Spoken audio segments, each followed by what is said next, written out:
Stillman and Company, 102.5, 106.3, the game streaming live on Twitter, Twitch, YouTube, and Facebook Live. We are live today from the Busy Bee Plumbing, Heating, and Air Conditioning Game Nashville studios. Ian is here today. Hello, Ian. What up, what up? I'm going to sound like a high-maintenance radio diva with what I'm about to say, but I would like the record to show that I am not a diva. Ian, do you think I'm a diva? Sometimes. But for the most part? Probably not, no.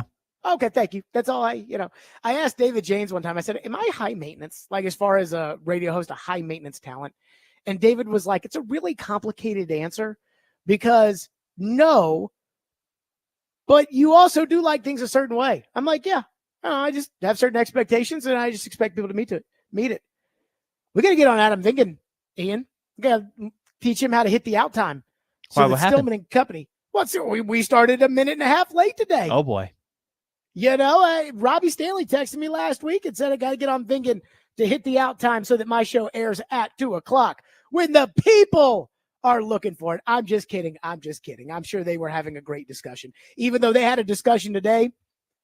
Ian, I don't know if you heard their L'Jarius Sneed discussion. Not completely. I heard the rationale on the way out from both Adam and Derek, but so they already know it's coming today. Well, kind of, yes.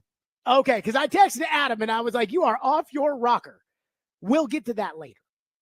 First, I want to start on the Nashville Predators because last night I was excited for some 6:00 hockey on the road against a good team at New Jersey. And I was excited because I wanted to see, could the Nashville Predators finally show us the budding signs of a winning streak? And the answer is no, they could not. They got completely flummoxed in the second period yesterday.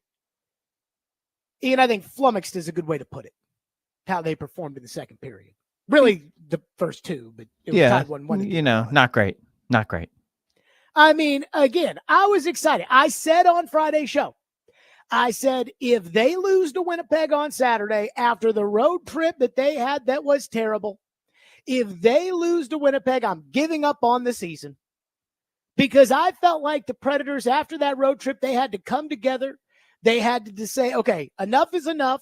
We're playing the best team in the NHL, albeit on the back end of a back-to-back without Connor Hellebuck in net. And so let's see some oomph out of the Predators. And we did on Saturday night. So again, I said that just postponed the execution. That didn't, it's not you beat Winnipeg, we're back, bye-bye. It was not that. But the real reason that I was excited about yesterday's game, again, is it's time for a winning streak. What the Predators seem to have done all season long after starting 0-5-0 is they give you one good performance followed by one bad performance. Well, I think you guys understand as well as I do. If you start 0-5 and then you win every other game the rest of the season, that's not going to do you any good. At some point, this team has to get hot. And granted, you could be the 2019 St. Louis Blues, but I'm going to play the odds on this and say you probably aren't. I'm just going to tell you. So yesterday, I tuned into the game saying, all right, they got one on the road in New Jersey who's very good. They already got the win against Winnipeg on Saturday night. They got a game tomorrow at home. I mean, let's go 3-0 into Thanksgiving and at least say, you know what? This team has got a jolt. This team has got some pizzazz. This team has got, they're starting to figure it out. And the exact opposite happened. Yes, they went up 1-0 on the Forsberg goal, which I was excited about. And boy, did they get close on another. But at one point, the shot total was like 8-1, even though you were up 1-0, 8-1 New Jersey. It was only a matter of time before they were going to put one in the back of the net. And they did. Beautiful, by the way. I mean, they came right. Nothing Saros could do. But the reality is, this whole one step forward, one step back, this problem they have, to me, is the sign of a team that, for whatever reason, isn't very good. And I think that's the problem. When it, comes to the Predators, is nobody really knows why this team isn't good. Again, the record tells you what you are. You will say, well, they got these players on it, so they should be good. So let's say they're good, even though they're not. That doesn't matter as far as your feelings are concerned. The record says you're bad. Your place in the standing says you're bad. Money Puck giving you less than a 10% chance to make the playoffs says you're bad. Last night's game says you're bad. And nobody knows the reason why. That's the issue here. The coach doesn't know. Barry will join us tomorrow since we'll be at Bridgestone Arena. We like the in-studio vibe more. Barry will join us tomorrow, but I'm going to ask him, why can we not figure out what is the problem with this hockey team? Yesterday, the good, and I put that in quotations, the good players, Jonathan Marchessault, 3 giveaways. Nothing good to show for his stat line. Gus Nyquist, -3. Brady Shea, a big turnover that led to the he sure hattie. Stamkos, 18 shifts, 2 shots. Colton Sissons, a veteran center, 1 of 10 in the dot. UC Saros pulled for Scott Wedgwood. I'm sorry, that's not good enough.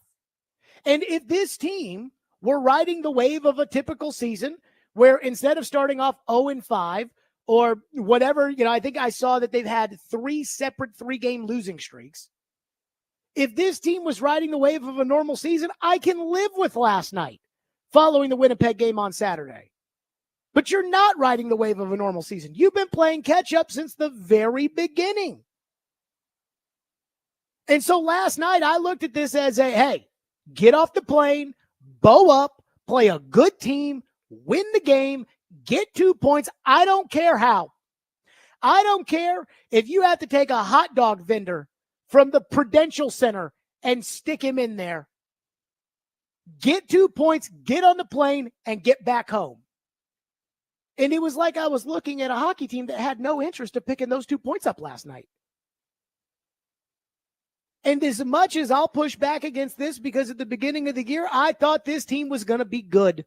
Because when they made the acquisitions of Stamkos and Marchessault and Brady Shea to go with the heater they ended on last year, I thought they were going to be good. When I saw Carrier and Lazan last year play like a legitimate NHL second pair, I thought that would translate to this year. But at some point, you are what you are. And it is starting for me to feel like this is what the Predators are.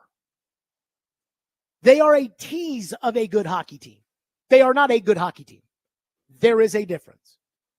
They could be good, but for whatever reason, and for, again, not one person in this city seems to have the answer to this, they're not a consistently good team. That we can see a game like Saturday and then see a game like last night is the epitome of what is wrong with this hockey club. What's been wrong since the beginning of the season. Robbie Stanley said to me yesterday, we had our office Thanksgiving, and Robbie Stanley said to me yesterday, he thinks this team's still going to make the playoffs. Well, again, I looked it up at moneypuck.com. They have a 9% chance 1 game before U.S. Thanksgiving. Now, I'm not calling for the coach to be fired. I said last week, if you believe that, you are entitled to that opinion, and I'm not going to fight you on it. Because what they've done so far this year is that of a team that gets the coach fired. Just the way the NHL is. Now, things are different here, especially with Barry Trotz, former coach of the GM. But it's hard to justify how they could possibly play as poorly as they played last night. It's hard for me to understand unless I just chalk it up to, you know what? They're really not a good team. And I'm running out of games to say, oh, they'll get it turned around or, oh, they'll get it figured out. At some point, there has to be a winning streak. And at that same point, that winning streak is going to have to include games against good teams. I remember when they went on the heater last year out west, but it transitioned over and they beat good teams on that heater. I went to the Avalanche game right before the trade deadline with Vingan. And as we were walking out of the stadium, I turned to Vingan and I said, You know what? I think that this game against Colorado, where they bowed up and they beat them mano y mano, I said this was the one that felt like, okay, this team's legit. This team is a legitimate playoff team. This team has a shot to make a run. Well, again, it's early, but in the NHL, Thanksgiving is. Whether or not Barry Trotz likes it, and I like Barry, but again, he kind of pushed back on this. Whether he likes it or not, U.S. Thanksgiving is kind of a line of demarcation. And last night's game was another game where I just said, do you guys realize the hole you've dug for yourselves? So I can't tell you what's wrong with this team. You know, everybody will say, they signed all these aging veterans and they all stink. But I have a hard time believing that. Because it's not like Tampa Bay didn't think Stamkos could still play. They just didn't think he could play for 4 more years at $8 million. Vegas, Kelly McCrimmons, came out and said, the one guy we wanted to resign was Jonathan Marchessault. We just didn't want to resign him for 5 years. They wanted to resign him for 4. That doesn't mean that they didn't think he couldn't play this year. And I watched Brady Shea in that COVID series against the Predators in the playoffs, and he was a legit number 1 defenseman. And yet something's not right. Again, Colton Sissons, I don't think he's Sidney Crosby, and I don't think anybody would compare him to Sidney Crosby or confuse him with Sidney Crosby. But he was 1 for 11 in the dot last night. I know he's better than that. So what's the matter with this team? I watched him play Saturday night. I know, based off of watching Saturday, that they're better than they were last night. I don't think they have a heart problem on this team. So something is not adding up, and I'm not the doctor to diagnose for you what's wrong with the Nashville Predators. All I can tell you is you need to get to the ER, and you need to get there quickly because something ain't right. 615-737-1025. That's how we're starting today. 615-737-1025. And I have no way to describe yesterday's performance by the Predators than to just say disappointing. That's what I'll leave it at. Just disappointing. Given what happened Saturday night, given where they are in the standings, given what the expectations were, given what, again, on paper it looks like this team is capable of. Disappointing. Stillman and Company, 102.5 The Game.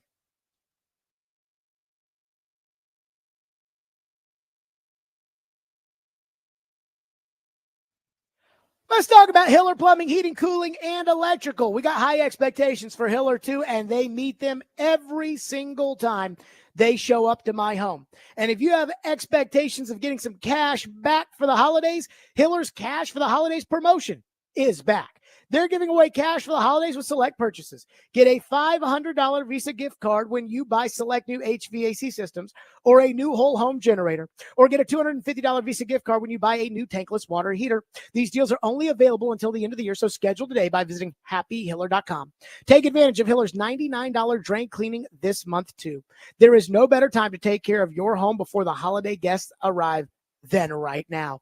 That's Hiller Plumbing, Heating, Cooling, Electrical. Proud supporters of the Preds, the Vols, and Vandy. We actually need to get Jimmy Hiller on the record. Jimmy Hiller's a good man. We're going to need to get him on the record as to who he's rooting for on Saturday between the Vols and Vandy, because they are proud supporters of both. That's Hiller. Call the Happy Face Truck today.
Left point, Brady Shea for the Predators, attacking the goal to our right. Preds in their road white sweaters, Devils in their black jerseys.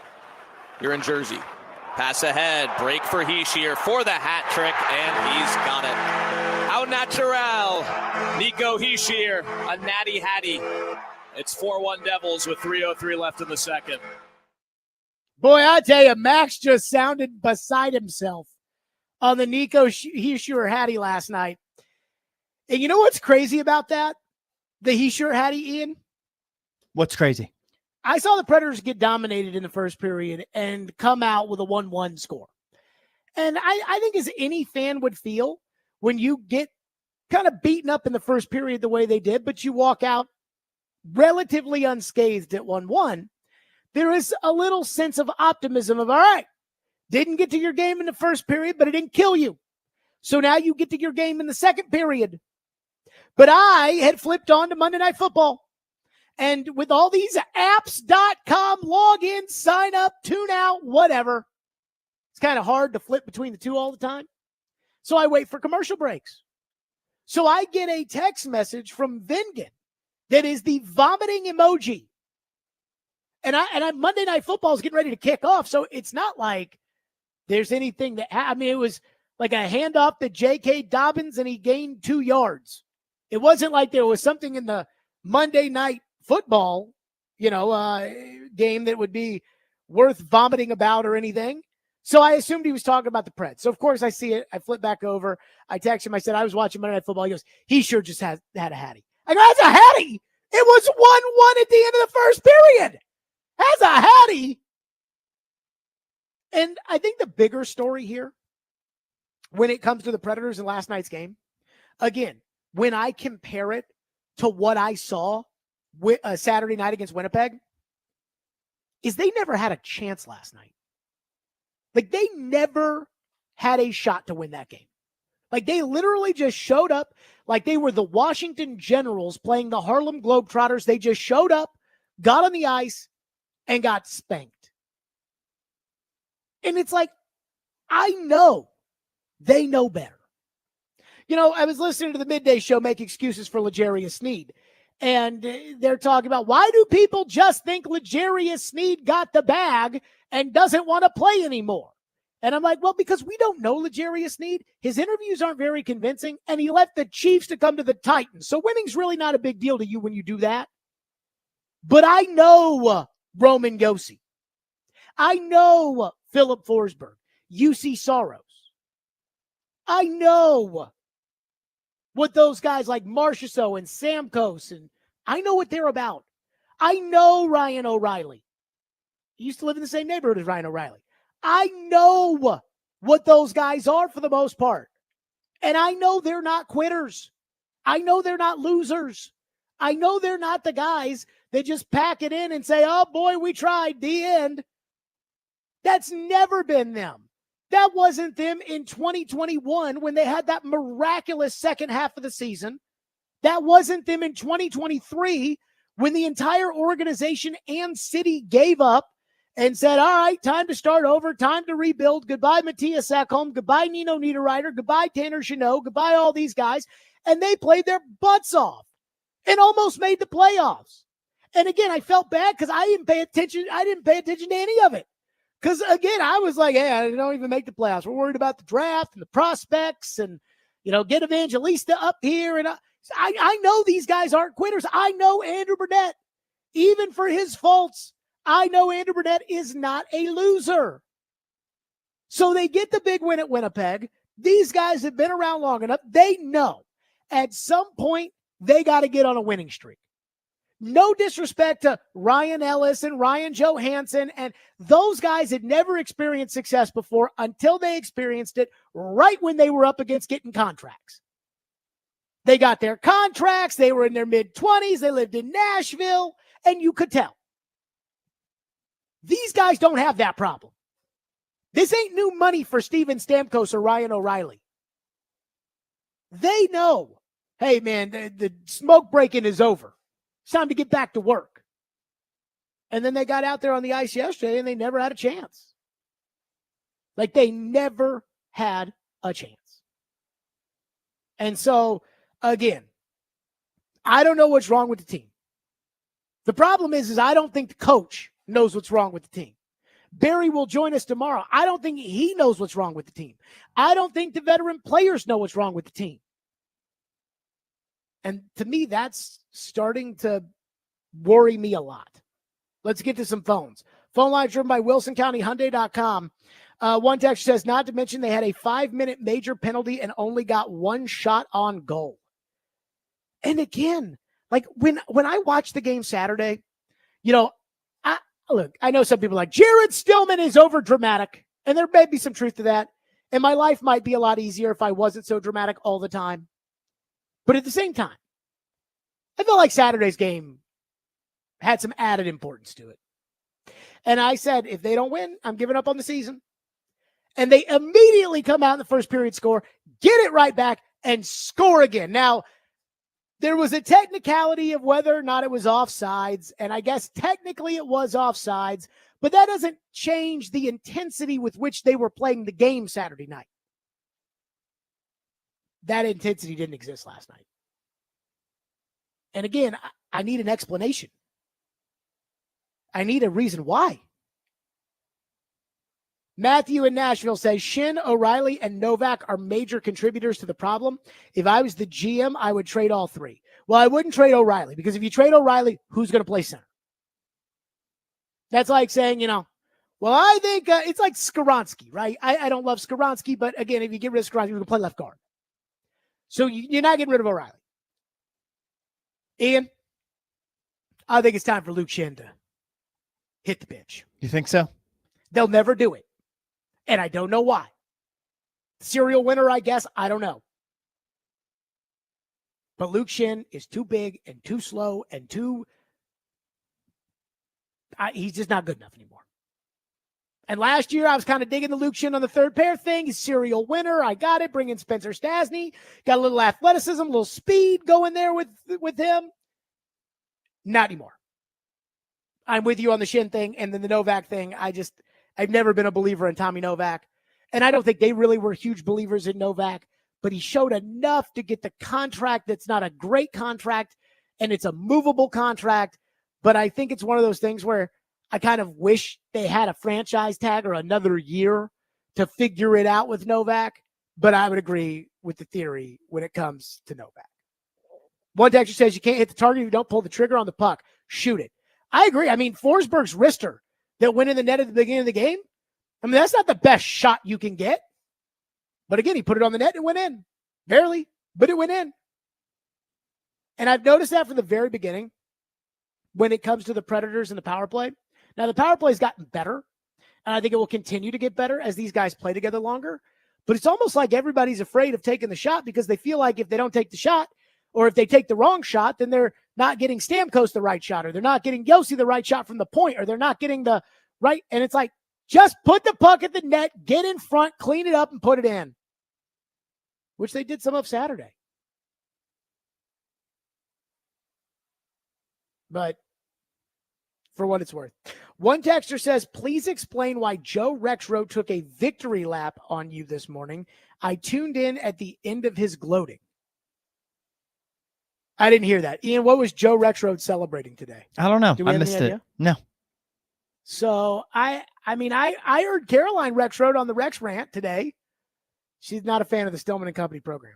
Joe, though, very much a fan of the Stillman and Company program. I don't know, Ian, if you heard this, but Caroline Rexroad was doing the Rex rant. I did hear this, actually, yeah. And she said that she gets in the car from school. Joe picks her up from school, and he puts her in the car, and she gets in the car, and she's like, oh, God, Jared's on, and he won't turn it off. And then apparently she said that he will park the car in the garage, and he will wait until the segment is over to get out of the car. Just to make sure you don't say bad words about him, probably. Well, again, I don't know if that's the case or not, but I do know this. As a broadcaster, thank you. That is the job, is for you to listen, and you're like, I can't get out of the car. I can't do it. Say whatever you want about Clay Travis. But when Clay Travis was doing sports radio in Nashville every day and wasn't Rush Limbaugh, I loved it. I did. And I remember it'd be 4:13 in Louisville, and I'd say, oh my God, I missed 13 minutes of Clay Travis on the radio. Again, this was the good old days of Clay Travis on the radio. And again, not the political stuff, which if you like it, I'm sure he's great at it. I'm not looking for Rush Limbaugh talk, so I don't listen to it. But again, like when Clay was doing sports radio, he had that kind of pull. So again, as a broadcaster, thank you. Though I do not know what his gloating was about this morning. 615-737-1025. More of your phones on the Preds. Plus, I saw something at ESPN that I thought was too nice when it came to the Predators. Again, I thought it was too nice. We'll get to that coming up here on the program, 615-737-1025. And let me tell all the fine folks out there to tune in to 94.9 The Fan today for Vandy women's basketball. The Commodores will take on Arizona with a 3:30 tip-off, and the pregame show with Jake is at 3:15. Coverage is also available on the 94.9 The Fan app and at 94.9thefan.com. And tomorrow, it's your chance to participate in Preds Pick to Click. If you correctly guess a Preds player that scores a goal in the game tomorrow night, you win a pair of tickets to an upcoming Preds home game. Participate with Robbie and Rexroad tomorrow morning at 8:45.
Dowling out of the box. They killed the major, and Dowling hits the empty net from center ice.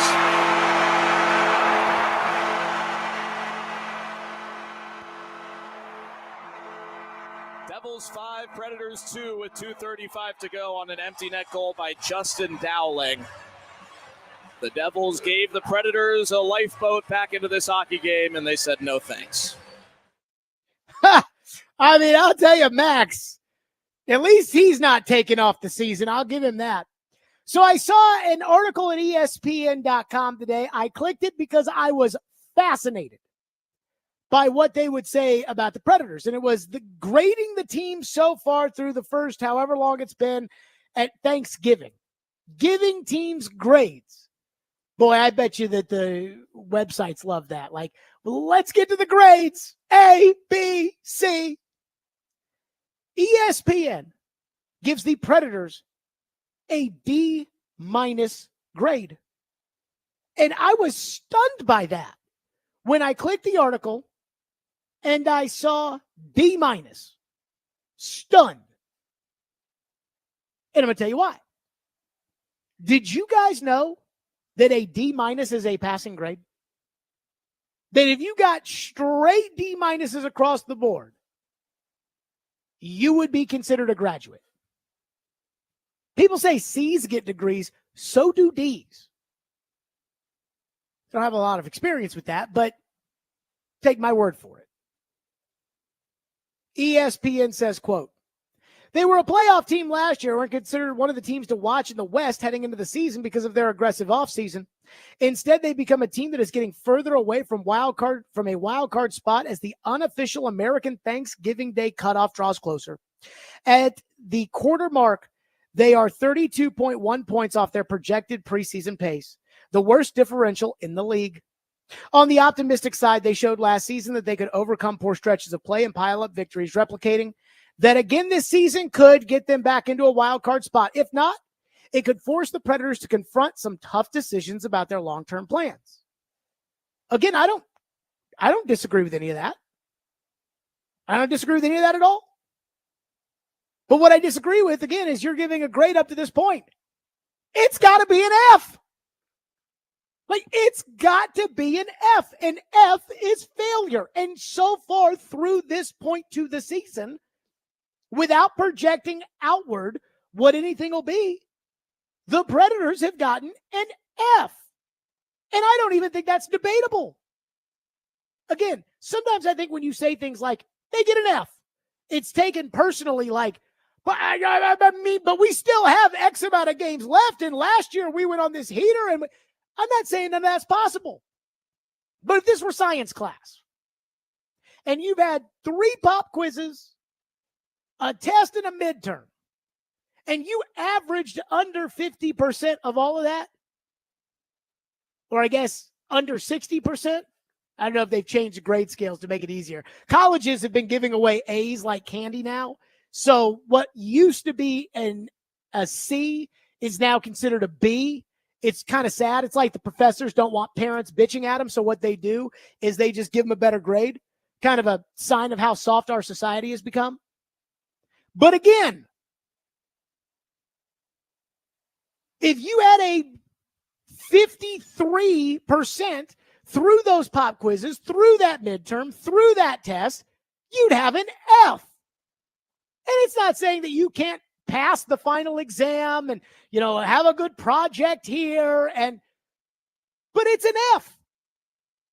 And for ESPN to give the Predators a D-, I think that is so soft on ESPN's part.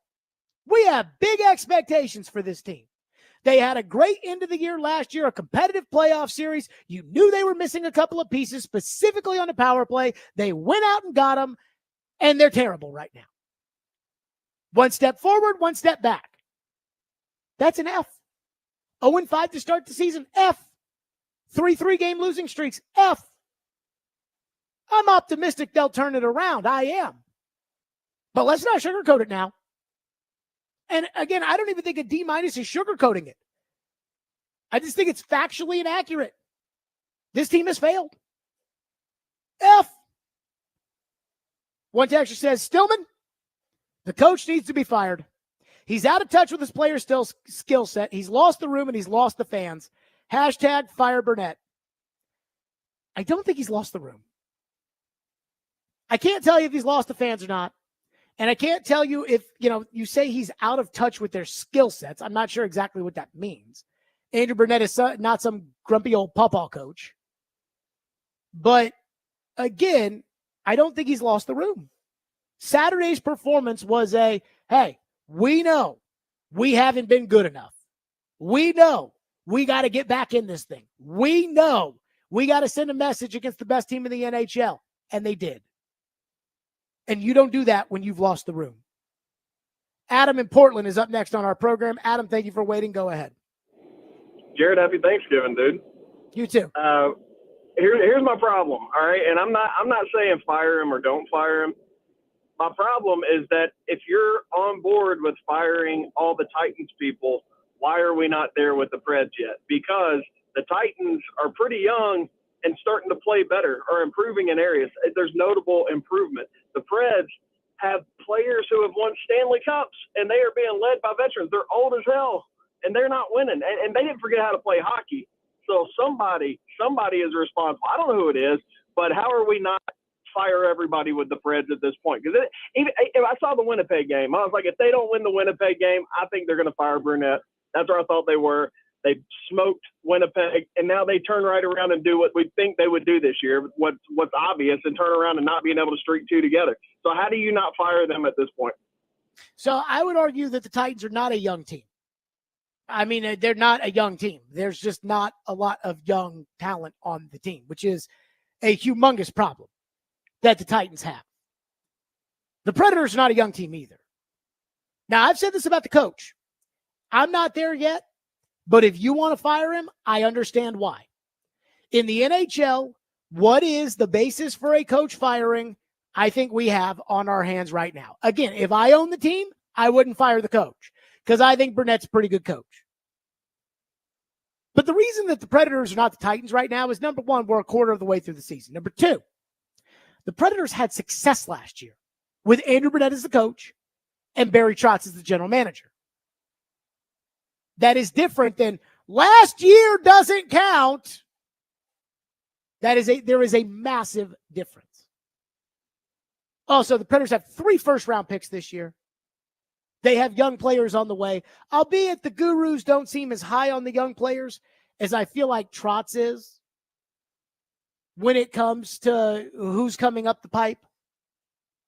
But to me, these are not similar situations. To me, what the Predators did, and again, it's not working, and I don't know why, and sometimes that will cost the coach his job. I'm not saying it should because I wouldn't fire Burnett, but if you want to fire Burnett, I understand why. You're entitled to that opinion. I am not going to say you're crazy, even though I wouldn't do it. But Barry Trotz has been transparent with us about, I went out and bought these veteran players because I wanted to allow the young guys like a Joakim Kimmel, like a Tanner Mullendijk. I wanted those young guys to continue to grow at that pace and give us some competitive hockey in the meantime. That hasn't been the case, but at least there still is a Mullendijk. At least there still is a Joakim Kimmel. At least there still are 3 first-round picks. Titans don't have any of that. So there is a massive difference there. The similarity is both teams stink right now. The Predators realistically had higher expectations based off their previous finish, but let's not get too far ahead of ourselves as far as the expectations and what that matters or don't. And the Titans talked up their expectations, whereas the Predators tried to kind of talk theirs down a little bit. Doesn't make a difference. The Predators' expectations I thought were real. The Titans' expectations I thought were just kind of pumping up the fan base for whatever reason. All right, more of your phones now. 615-737-1025. Stillman and Company, 1025 The Game.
Back to Yossi, who catches it with his left hand at the point, loses it over the blue line as Mercer pokes it away.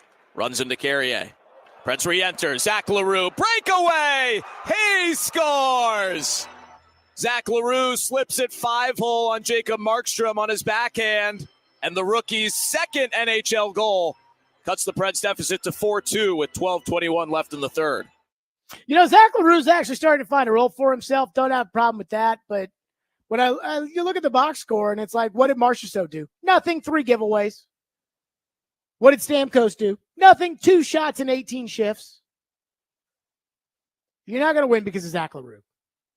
You might win a game because of Zach LaRue, but you're not going to win a lot of games because of Zach LaRue. It's time for the guys that are paid to win you games to start winning them.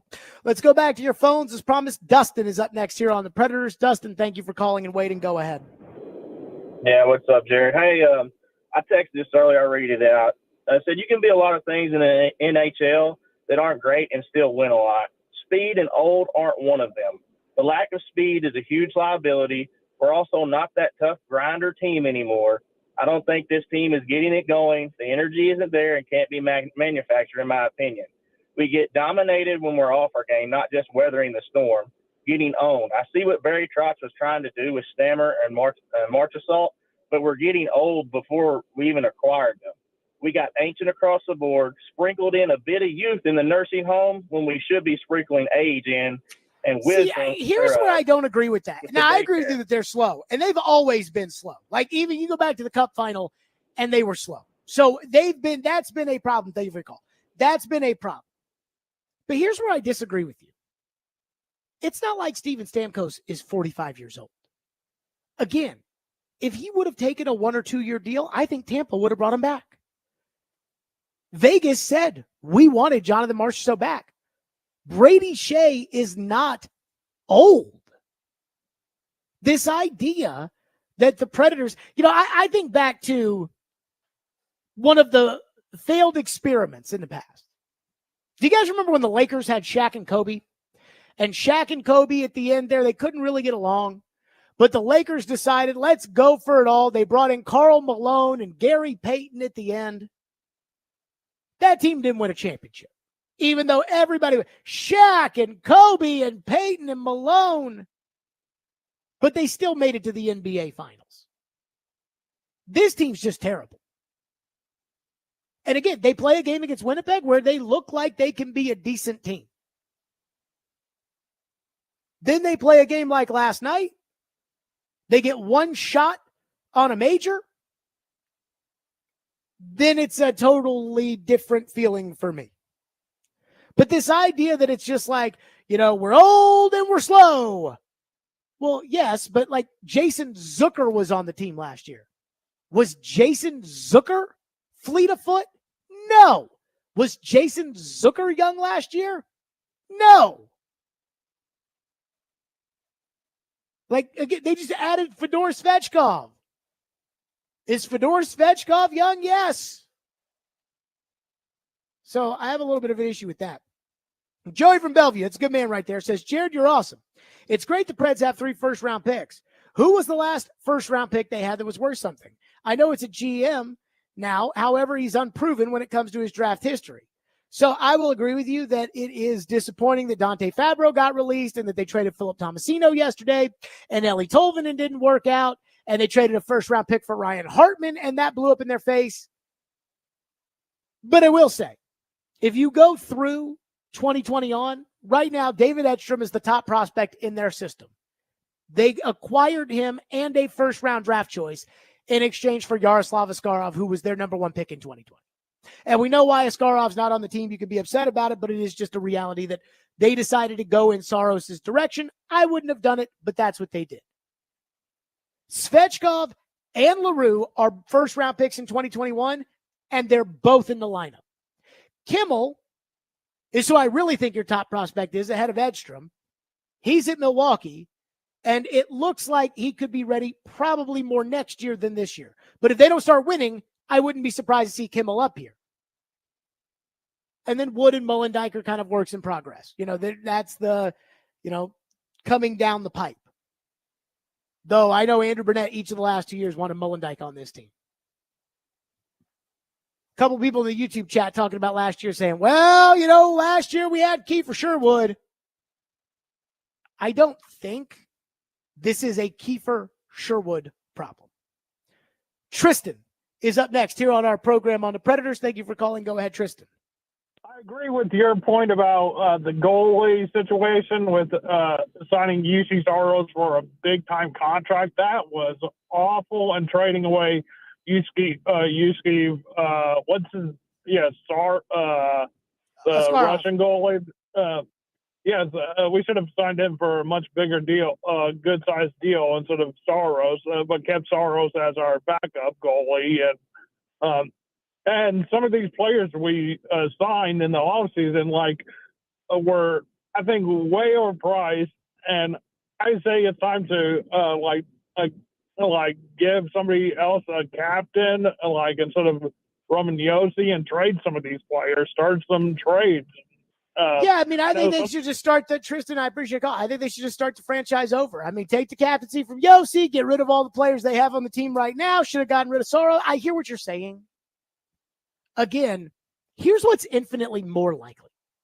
And here's what I think is going to happen. Whatever the disconnect is, and I'm not one of these guys that says, you think the fans are upset, but nobody's more upset about it than Andrew Burnett. Nobody's working harder to get it figured out than Andrew Burnett. Well, I would hope that's his job. But what I think is going to happen is at some point, they're going to figure out what the issue is. They're going to diagnose the problem. And they're going to fix it. And they're going to get good. But the problem, in my opinion, when that happens, will be that by then it'll be too late. What are the chances that they've all just kind of hit a wall? Not all, because you're right. There's not, but I'm talking Marchessault, O'Reilly, Nyquist, Stamkos, mostly those four. 10%? Huh? 10%? You said what are the odds? Yeah, you said 10%. Yeah. I don't think that's the issue. Yeah.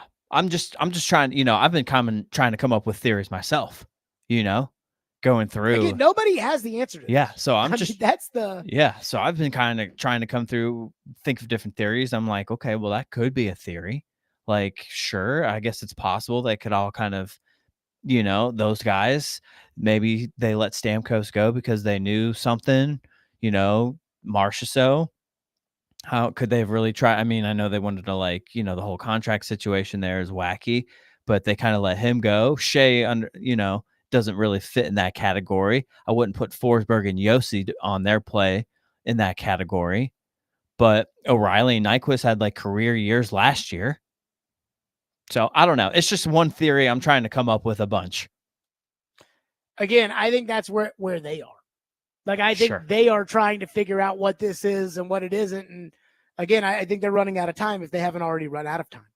Speaking of coaches and everything else, I said yesterday on the program, Brian Callahan's safe.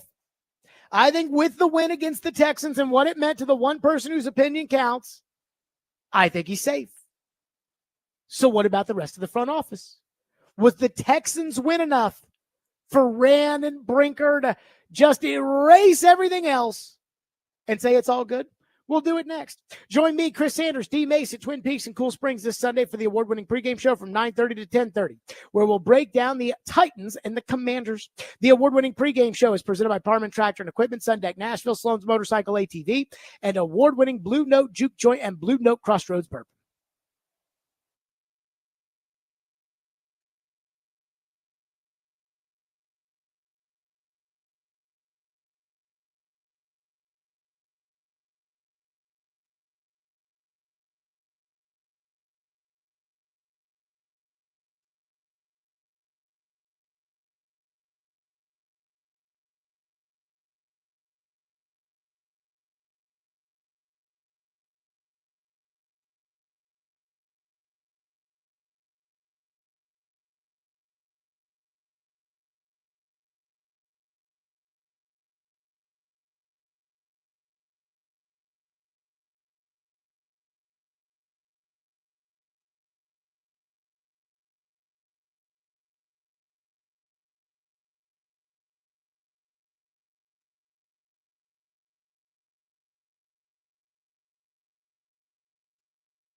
Stillman and Company, 1025, 1063 The Game, streaming live on Twitter, Twitch, YouTube, and Facebook Live. We are live from the Busy Bee Plumbing, Heating, and Air Conditioning Game Nashville studios.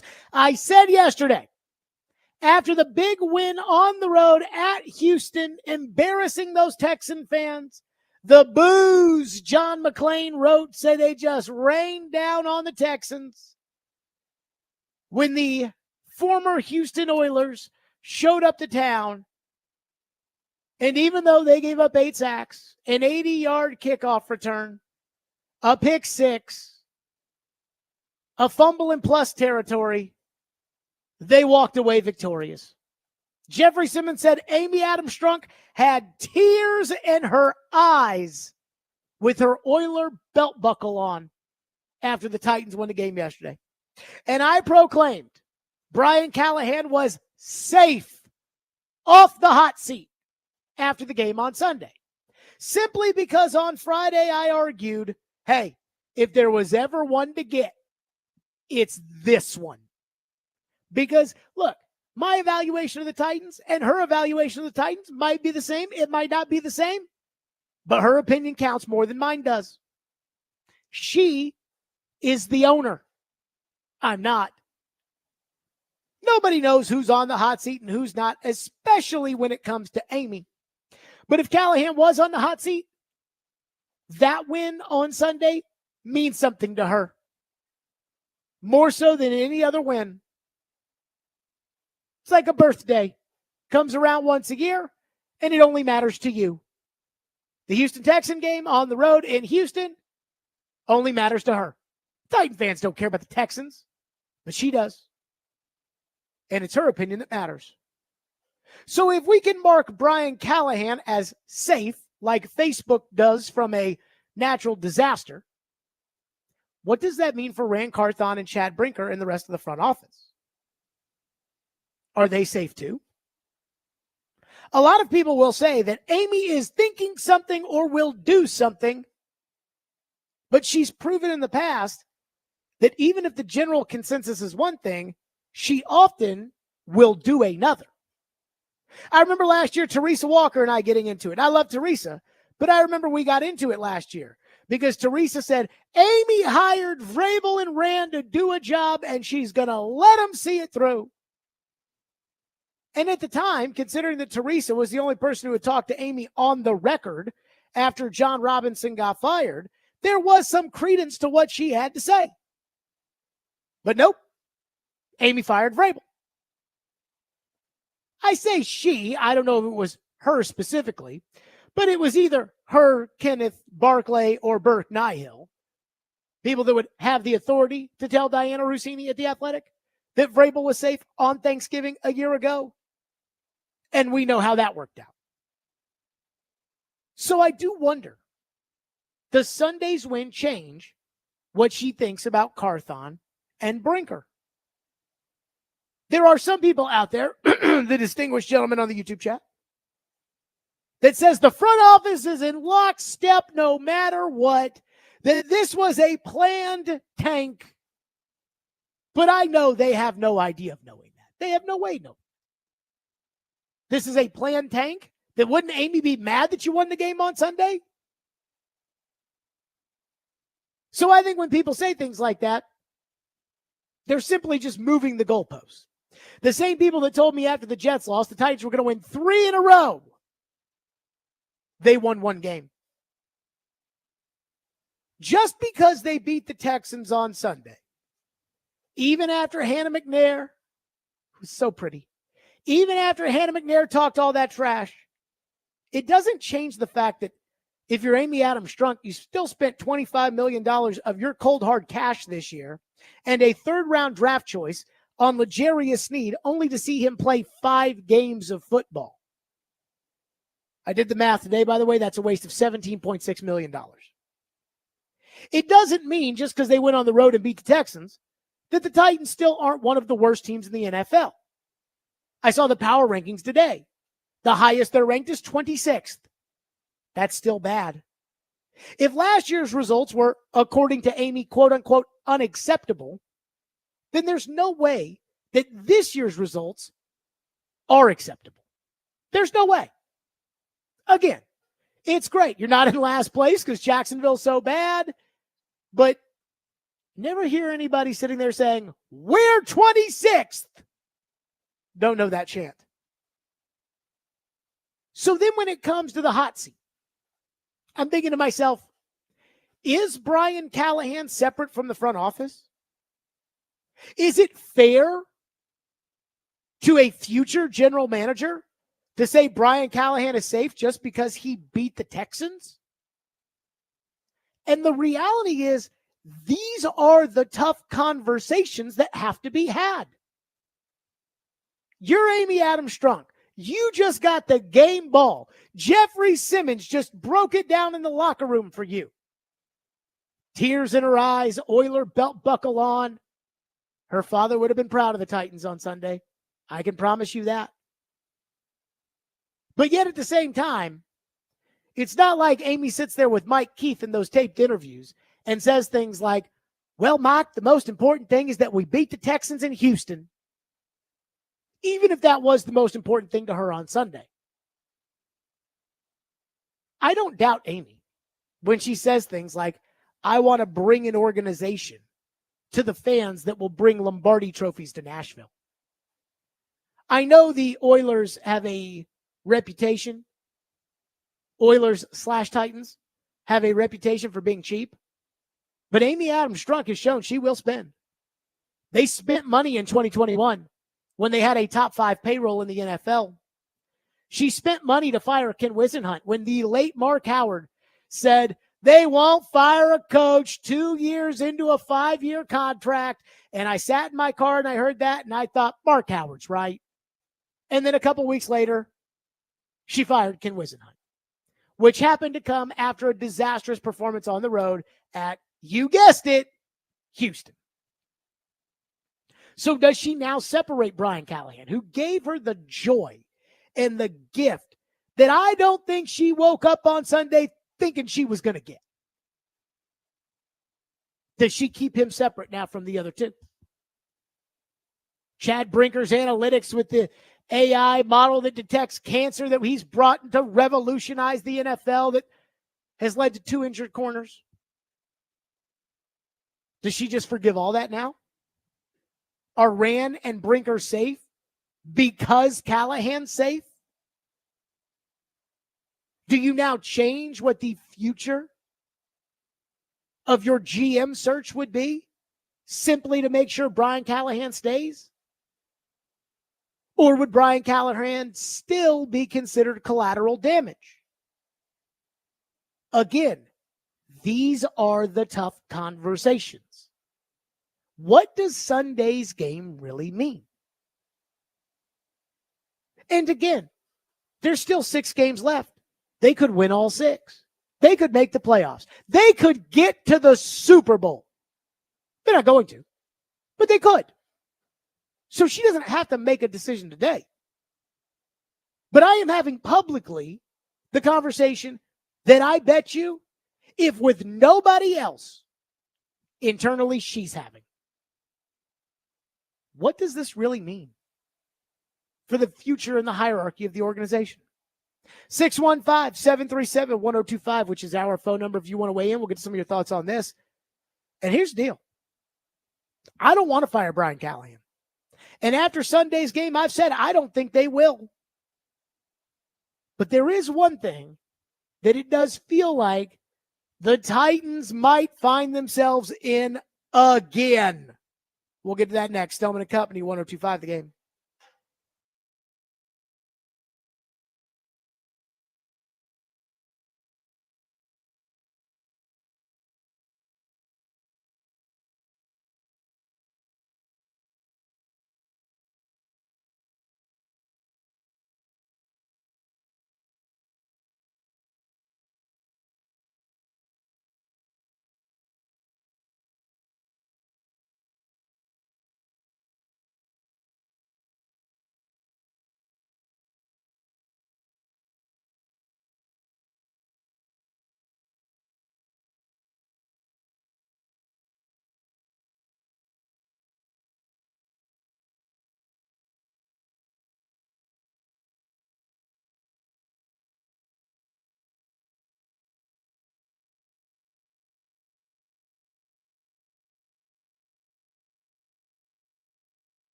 I know you talked earlier just about familiar with the rivalry before you got here. Did you see Amy after? How excited was her?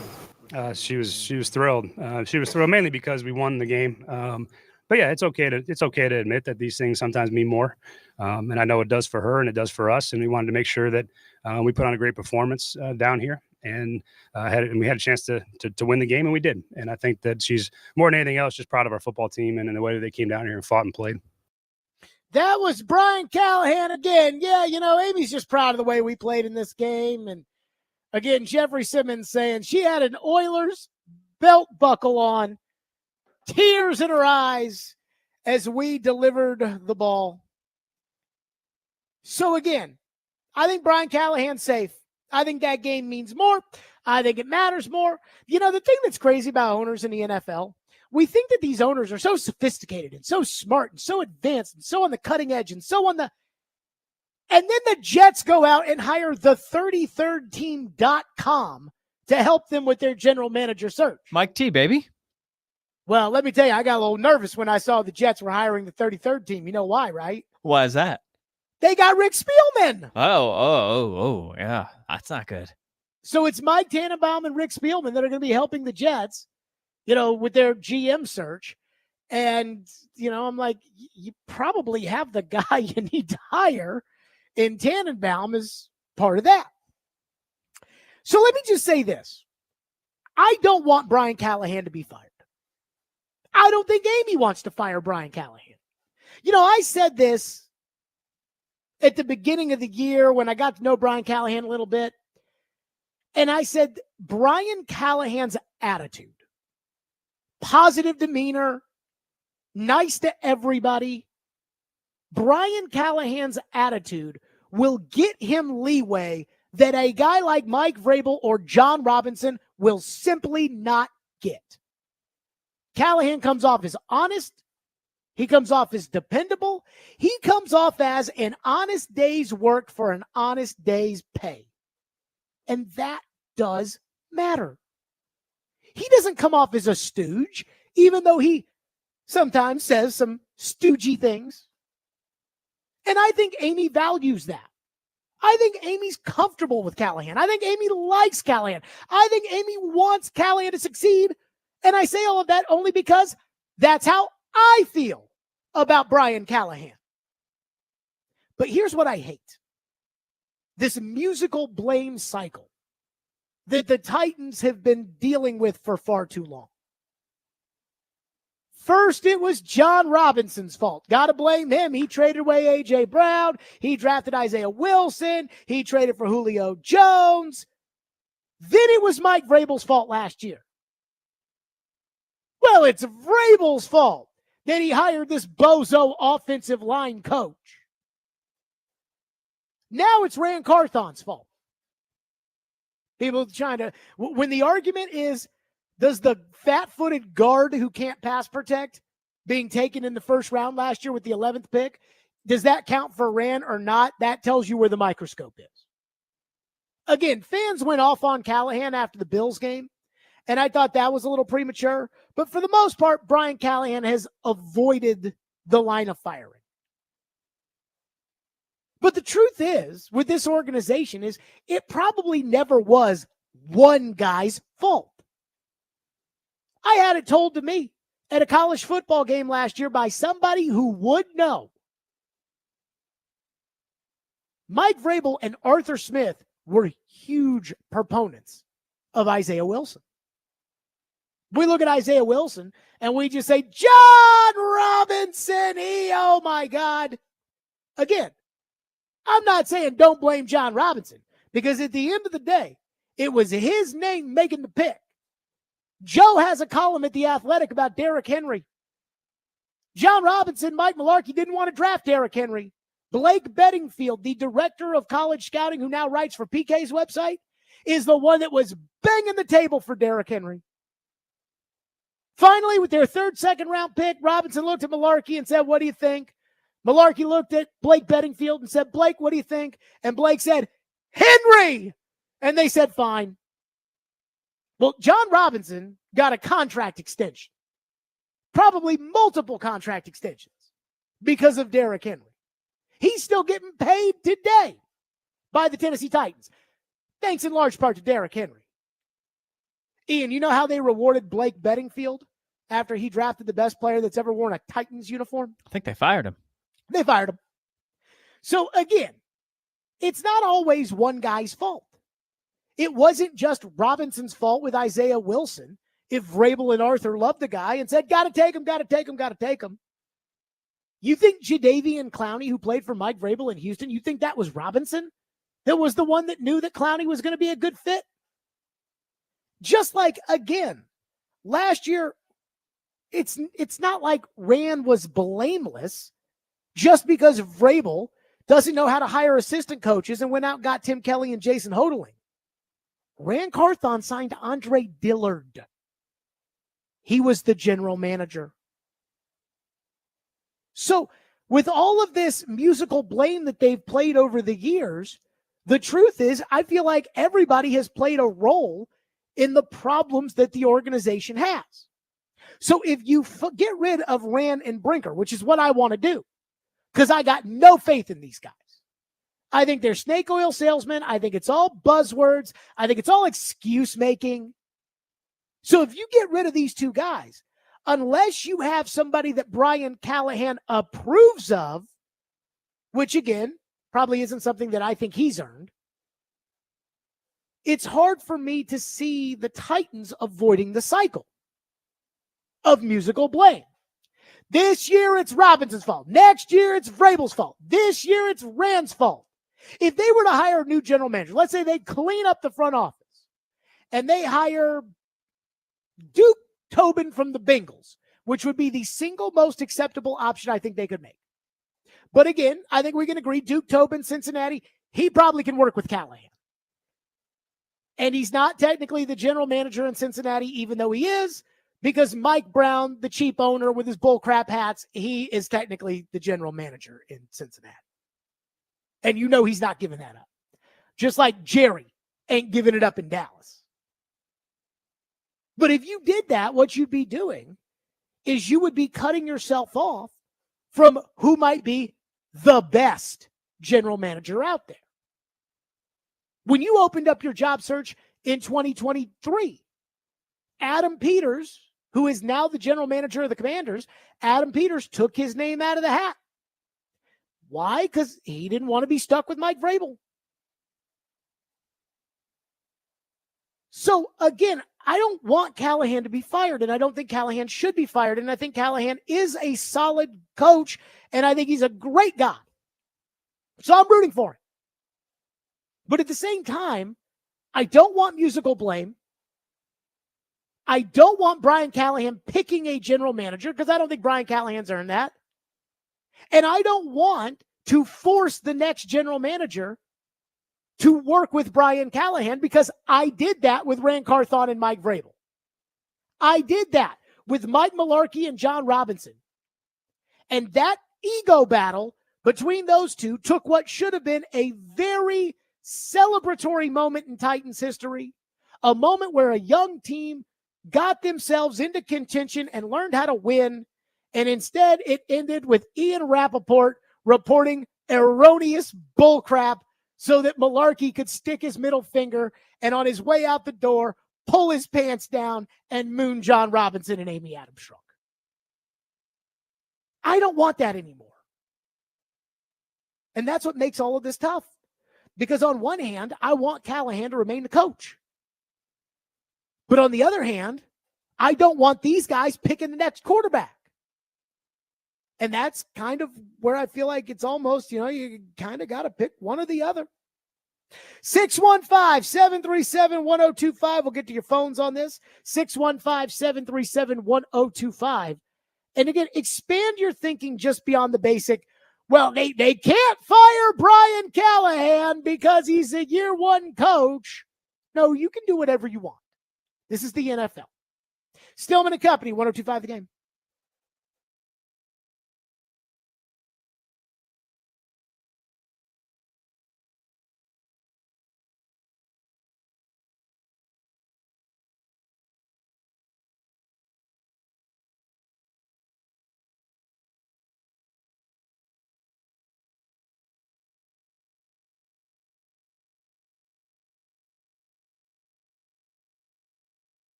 Jeff, you stood in front of us and said if you guys didn't win this game, it was going to be all over. How good is it to deliver on what you felt you needed to do? It felt good, man. Going out there and, we always talk about as a defense, be closers.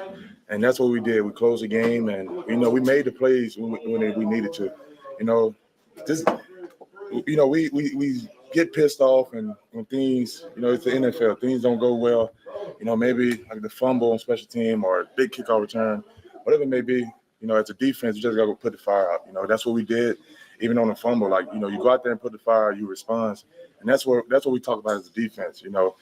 Whatever happened on the other side of the ball, it don't matter. Go out there and, play all style of defense. And, we have a lot to clean up, but man, this feel good. Not just for us, for Miss Amy. We know the history behind everything, and just to sit her in this locker room, with tears in our eyes, how much this means to her. Now that's the reason why, we, especially myself, go out there and give them all. We had a mindset last night. We talked about it. Let this game mean a little more and play for our owner. That was Jeffrey Simmons, and if there's anything that I would say, hey, give credit to the coach, it's that. Because I said on Friday, this game means more to the owner, but it doesn't mean more to the players. It doesn't mean more to you or me that it's the Texans, but it means more to the owner. She's from Houston. Her dad got the middle finger from Houston. And if you don't believe me, watch the Football Life documentary, Houston 93. I actually believe the last line of it. This is why when these crazy players like Antonio Brown are available and Titan fans like, Jared, we need him. All I think back is to the old man, the last line in the Houston 93 documentary, which basically not only explains the downfall of the Oilers, but the downfall of the relationship between Bud Adams and the city of Houston. And the last line is from Floyd, and he says, can you have guys punching each other out on the sidelines and guys getting into all the trouble and running the wild, wild west? You can win some games, but can you win a world's championship? I don't know. And I've kind of always thought that way, which is why I like disciplined football. But again, the fact that Brian Callahan was able to get the players to realize, hey, this game, this got a little more juice to it. That's good coaching. So you got to give Callahan credit. It's only one game, but it's the most important game every year. And he won it. And again, we've been over Callahan's good guy. Callahan, it seems like they're getting the plays in on time. It seems like the quarterback's getting a little bit better. But what's that mean for the front office? Phone lines driven by WilsonCountyHyundai.com, 615-737-1025. One texter says, you cannot fire the head coach in the first year no matter what. If it doesn't improve next year, yes, but I think, texter says, it will. First of all, there is no bylaw in the National Football League that says you cannot fire a coach after 1 year. The San Francisco 49ers fired Jim Tomsula after 1 year. They replaced him with Chip Kelly, whom they fired after 1 year, and replaced him with Kyle Shanahan. I'd say that's working out. The Houston Texans, who you just played, fired David Culley after 1 year. They hired Lovie Smith, and they fired him after 1 year. And they hired DeMeco Ryans. And even though the Texans looked like morons on Sunday, I'd say that's working out for them too. Arizona fired Steve Wilkes after 1 year, and they hired Cliff Kingsbury. Carolina fired Frank Reich in the middle of year one, and they hired Dave Canales. You can fire a head coach after 1 year. I don't think it's fair to fire a head coach after 1 year, but call Mike Mularkey up. Mike Mularkey got hired as the head coach in Buffalo, and he got stuck with Greg Williams' defensive coaching staff. And as he put it, they coached like they didn't want to be there. It's not really fair. He got hired as a head coach in Jacksonville. He got 1 year. Shad Khan bought the team, brought in Dave Caldwell, who wanted his own coach, Gus Bradley. It's not very fair. He got the job here. He won, and he got fired. The NFL ain't fair. So don't give me this, you can't fire the coach after 1 year nonsense. Because you can't. Do I like the idea of firing a coach after 1 year? No. Do I think it's fair to fire the coach after 1 year? No. Do I want to fire Brian Callahan? Absolutely not. But again, it is part of the equation, or at least part of the discussion, when we're talking about what is best for this organization to be good, not to win a game on the road against a Texan team that for whatever reason is a reeling. One texter says, I think it's a good sign that this team, that as bad as they are, they've refused to quit on Brian Callahan. But the front office needs to go, and that creates a tough situation for Callahan, I would think. You know, again, I brought this up last week on the show that I talked to a former general manager in the NFL. And this former general manager in the NFL, I don't think is trying to get back in as a GM. And again, if he was, and he was wanting the job, and he was trying to use Brian Callahan as kind of his way to get the job, then it wouldn't have been just a text conversation between me and him. It would have been a, hey, I want to come on the show and tell the world, wink, wink, nudge, nudge, the owner, that I can be GM and I want Brian Callahan. And he didn't do any of that. But he told me, he said, no way I'd fire Brian Callahan. I'm like, really? You wouldn't want to hire your own guy? He said no. Now, again, the one thing I worry about is if you're the Titans, you fire the front office and you say, hey, you got to work with Brian Callahan. There will be some guys, because you really only get one shot at this, even though I would beg the Titans to hire an experienced guy. You really only get one shot at this. There'd be some of these guys that would say, no, thank you. Not interested. And that is real. And so now you may not get the best general manager. But I also think you'd get a lot of guys that would say they want to work with Brian Callahan, but maybe they necessarily wouldn't want to work with Brian Callahan. So the question you have to ask yourself is this. Do you want the front office making the decision on the next quarterback? If the answer is no, then you have to ask yourself, okay, now how do we do that? And how do we do that and keep Brian Callahan? And how much of a priority is keeping Brian Callahan when you don't want this front office to pick the next quarterback? That's really the question. One texter says, why do people think Rand is safe? John Robinson was fired while the team was leading the division. Here's the thing. I got to tell you, when it comes to Amy, that I truly believe, and maybe I'm wrong about this because I've been wrong about a lot of things in my life, but I have to believe that just because you think, like when I hear people say, well, Amy thinks, unless it's somebody that I would say is in the know, and there's about 3 people I talk to that I would say are in the know. And by the way, well, I don't want to say this, but I'll just leave it at that. I think Paul knows what I'm talking about. Maybe he'll share it tomorrow on Robbie and Joe. Not me. But what I think happens is a lot of times we take our own feelings and we just assume that Amy feels the same way we do. And that's not always the case. Again, last year, Diana Rossini came out and said there was no way Vrabel was leaving. It was Thanksgiving Day. She put out a column. And I say, yeah, I don't believe that. Why not? Because the Titans have demonstrated a history that they don't tell the truth. So I'm just going off the history. I'm not going off of my gut feeling. I'm not going off of what I would do. But I'm just telling you what, again, their history tells me. But I hear a lot of the times people are like, why would you assume, people assume Ram's job safe? Same people assume Vrabel's job was safe last year. And I would agree with the texter. Not the, well, he hadn't done a good enough job. I would do the, well, you never know what Amy is thinking.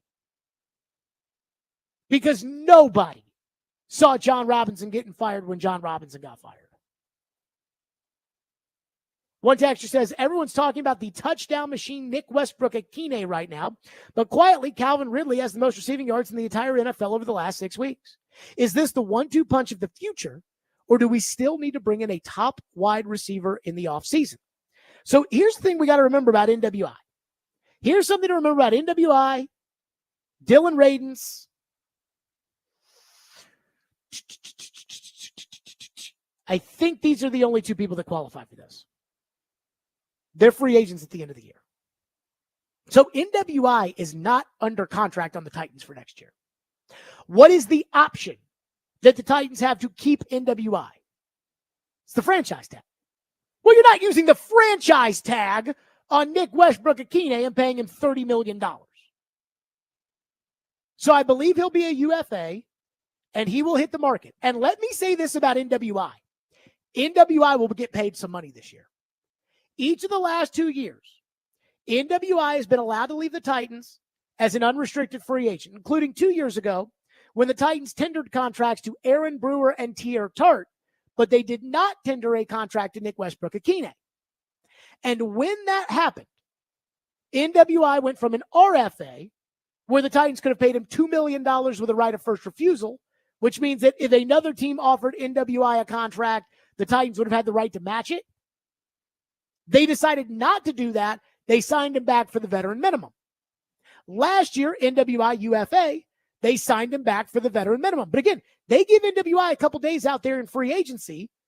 Nobody comes calling, and the Titans, because they value NWI's consistency, they bring him back. I can promise you that will not happen this offseason. Again, I don't know how much money NWI ends up getting paid. Because the way this league works, and Ian, you know this as well as anybody, the way this league works is there's a team out there that could look at Nick Westbrook-Akine and they could see the 6 touchdowns in 7 games, and they can say to themselves, you know what? He's evolved. He's a player. Let's give him $9 million a year. We're not going to give him 25. We're not going to give him top of the market, but we need a number 2 receiver. Let's give him $9 million a year for 2 years. You want to pay NWI $9 million? There's also a chance NWI could be like Tyler Boyd. He could go out there thinking, hey, I scored 6 touchdowns in 7 games this year. And then rot on the free agent market like a vegetable at the grocery store. And I don't know which one he would end up being. It's a good question. But you keep talking. But you keep talking to me about, is this the 1-2 punch? I think they should re-sign NWI. And I think they should be talking now. Would you be happy with NWI as your number 2 next year with Ridley? I would be happy if the Titans went into the draft with Ridley, NWI, and either a slot receiver or a slot receiver target. So, they go into the draft knowing they're going to take the slot receiver out of Missouri, and so it's those 3. Or they sign next year's version of Tyler Boyd. But yeah, I'm fine with NWI as receiver number 2 next year. And if he sucks, then I'll own it. But I do think that NWI has done enough. I do wonder. Go ahead. No, I was just going to say, sorry to cut you off, but as far as just wide receiver 2 overall, philosophy, I wonder if it's not a bad idea to try and pay like an overachiever as your wide receiver 2, as opposed to going like the Eagles are with Devonta Smith and A.J. Brown and have to worry about who you're trying to throw the ball to all the time. Yeah, I'll take AJ and Devontae over that, but I hear what you're saying. Because here's what I think about NWI. If you put NWI on the Chiefs, would everybody in the country know who that is? It's possible. Like if you put NWI, Tannehill loved him. Over the 3 years that NWI got playing time, Tannehill freaking loved him. Levis loves him. You're not going to tell me Mahomes wouldn't like him. Right now, if you're saying who would you rather have, NWI or Juju Smith-Schuster, I'd rather have NWI. Now, I'm not going to say something stupid like NWI is better than George Pickens. Buck. But I will say that, hey, I do think that there is real value, and I think NWI has earned a starting position. Who NWI kind of reminds me of? Starting to remind me of? He's starting to remind me of a little bit of a mixture between Drew Bennett and Justin McCarron's. I could see that. Kaharski was going on a rant a couple weeks ago, one of the stupider things he has ever said. And he was trying to make the argument that Floyd at the end was as bad as Rand Carthon is now, which is ridiculous, given the fact that, Floyd's second to last draft, he drafted both a left tackle and a right tackle for at least 8 years at each spot.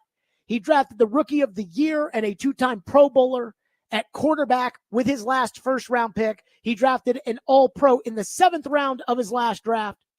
And Kaharski tried to make the point that Floyd missed on all these wide receivers, whether it was Eddie Berlin or Tyrone Calico or Jake Schifino or whoever. But he did hit on Derek Mason. And then Paul and I bickered over Justin McCarron's. And he was like, Justin McCarron's is no good.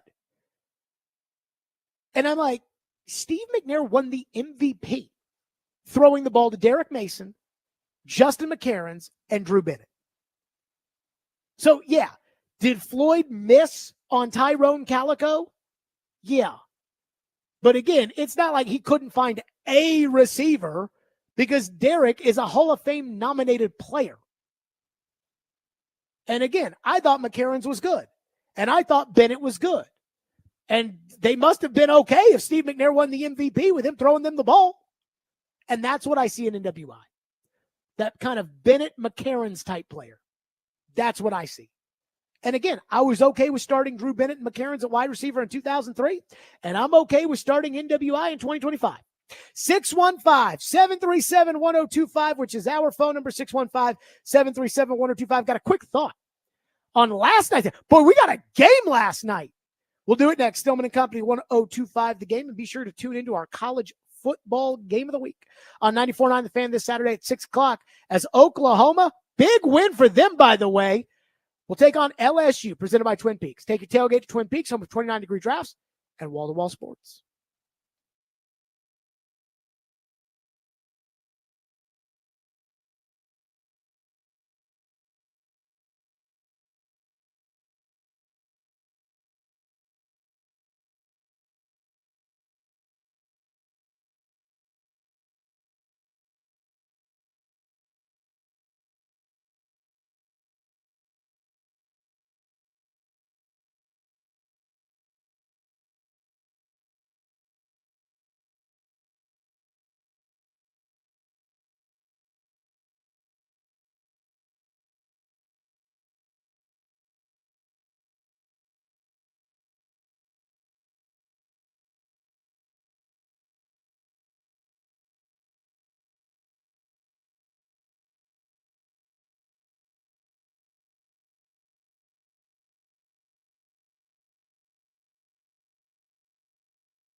Ball at the 40.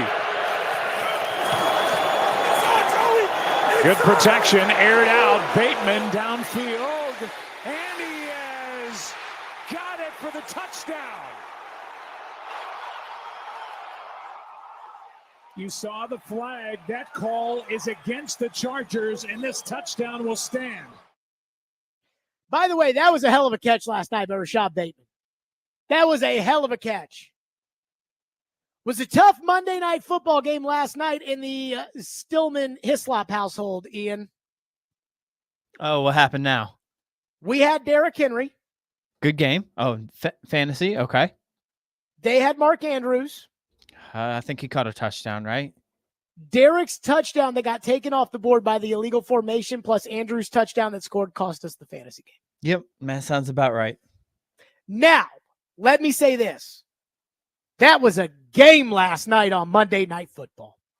Those were two respectable teams led by great head coaches that are just solid teams, good quarterbacks. I mean, when I look at this Thanksgiving slate, Chicago, woof.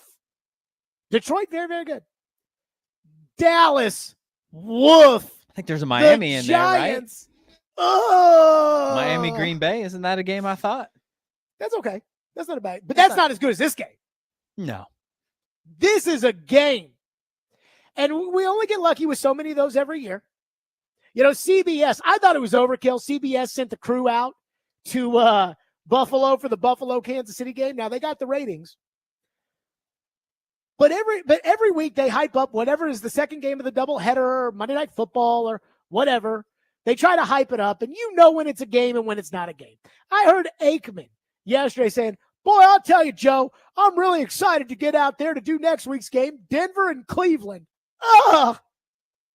But last night's game, that's real grown man football. That was, and I don't know if it was the Harbaugh brothers thing or if it was just two physical football teams with good quarterbacks that are AFC contenders. But I walked out of that game after it was over thinking, salute you, gentlemen. This is real football. This is playoff caliber football. And it would not surprise me to see either team competing for the Super Bowl. They're not Detroit or Kansas City, but very few teams are. I think they're kind of in the same tier with Philly, who they might be there, they might not be there. But with all the hyping up of bullcrap games that we've got to hear, Joe, I'm really excited to do the Cleveland game next week. Or the Rams the other night on Saturday Night Football. That was a great game. Those are great teams, physical, tough. I would say fundamentally sound. Baltimore made way too many mistakes for my liking.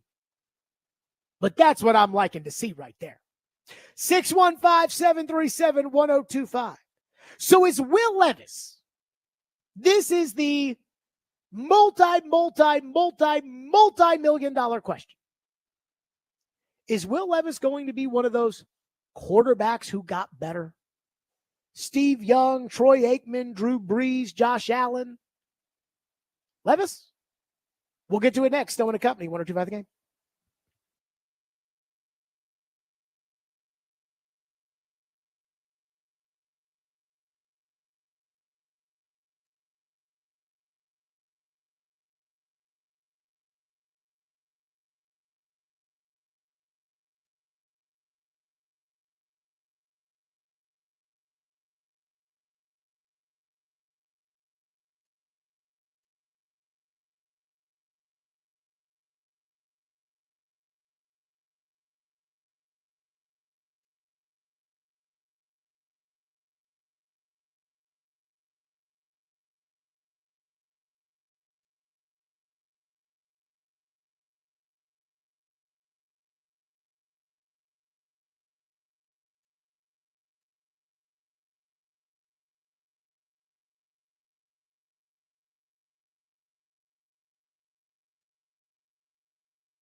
Stillman and Company, 102.5, 106.3 The Game, streaming live on Twitter, Twitch, YouTube, and Facebook live from the Busy Bee Plumbing, Heating, and Air Conditioning Game National Studios.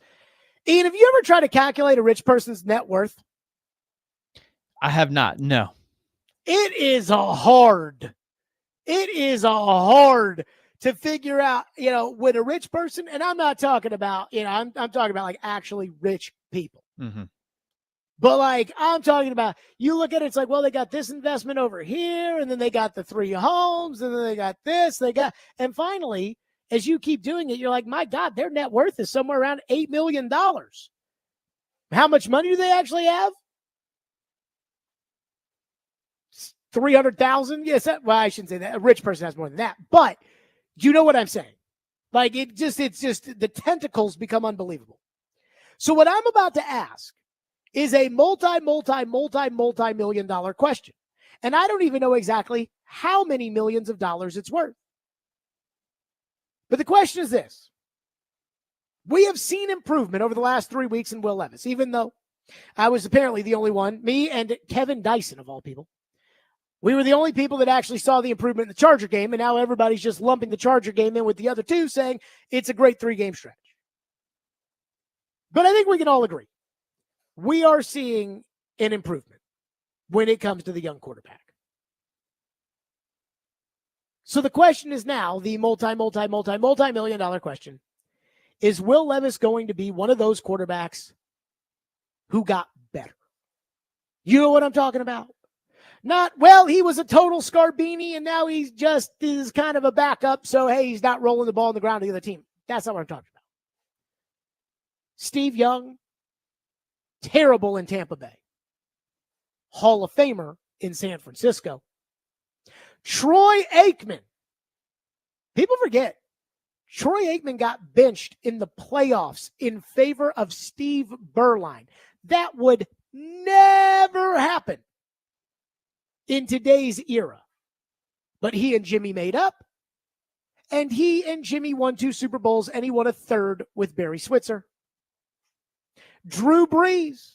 Remember, through the first 2 or 3 years in San Diego, Brees was so bad, they drafted Eli Manning #1, flipped him for Phillip Rivers. Drew Brees is awaiting a gold jacket. Josh Allen. It's stunning how through the first 2 years, how similar Josh Allen's numbers were to Will Levis. In fact, I remember the Titans went on the road to Buffalo in 2018. They lost a game because they fumbled the ball 3 times. Nick Williams dropped a touchdown. Then they played Buffalo here, and they lost that game because Cairo Santos missed 4 field goals.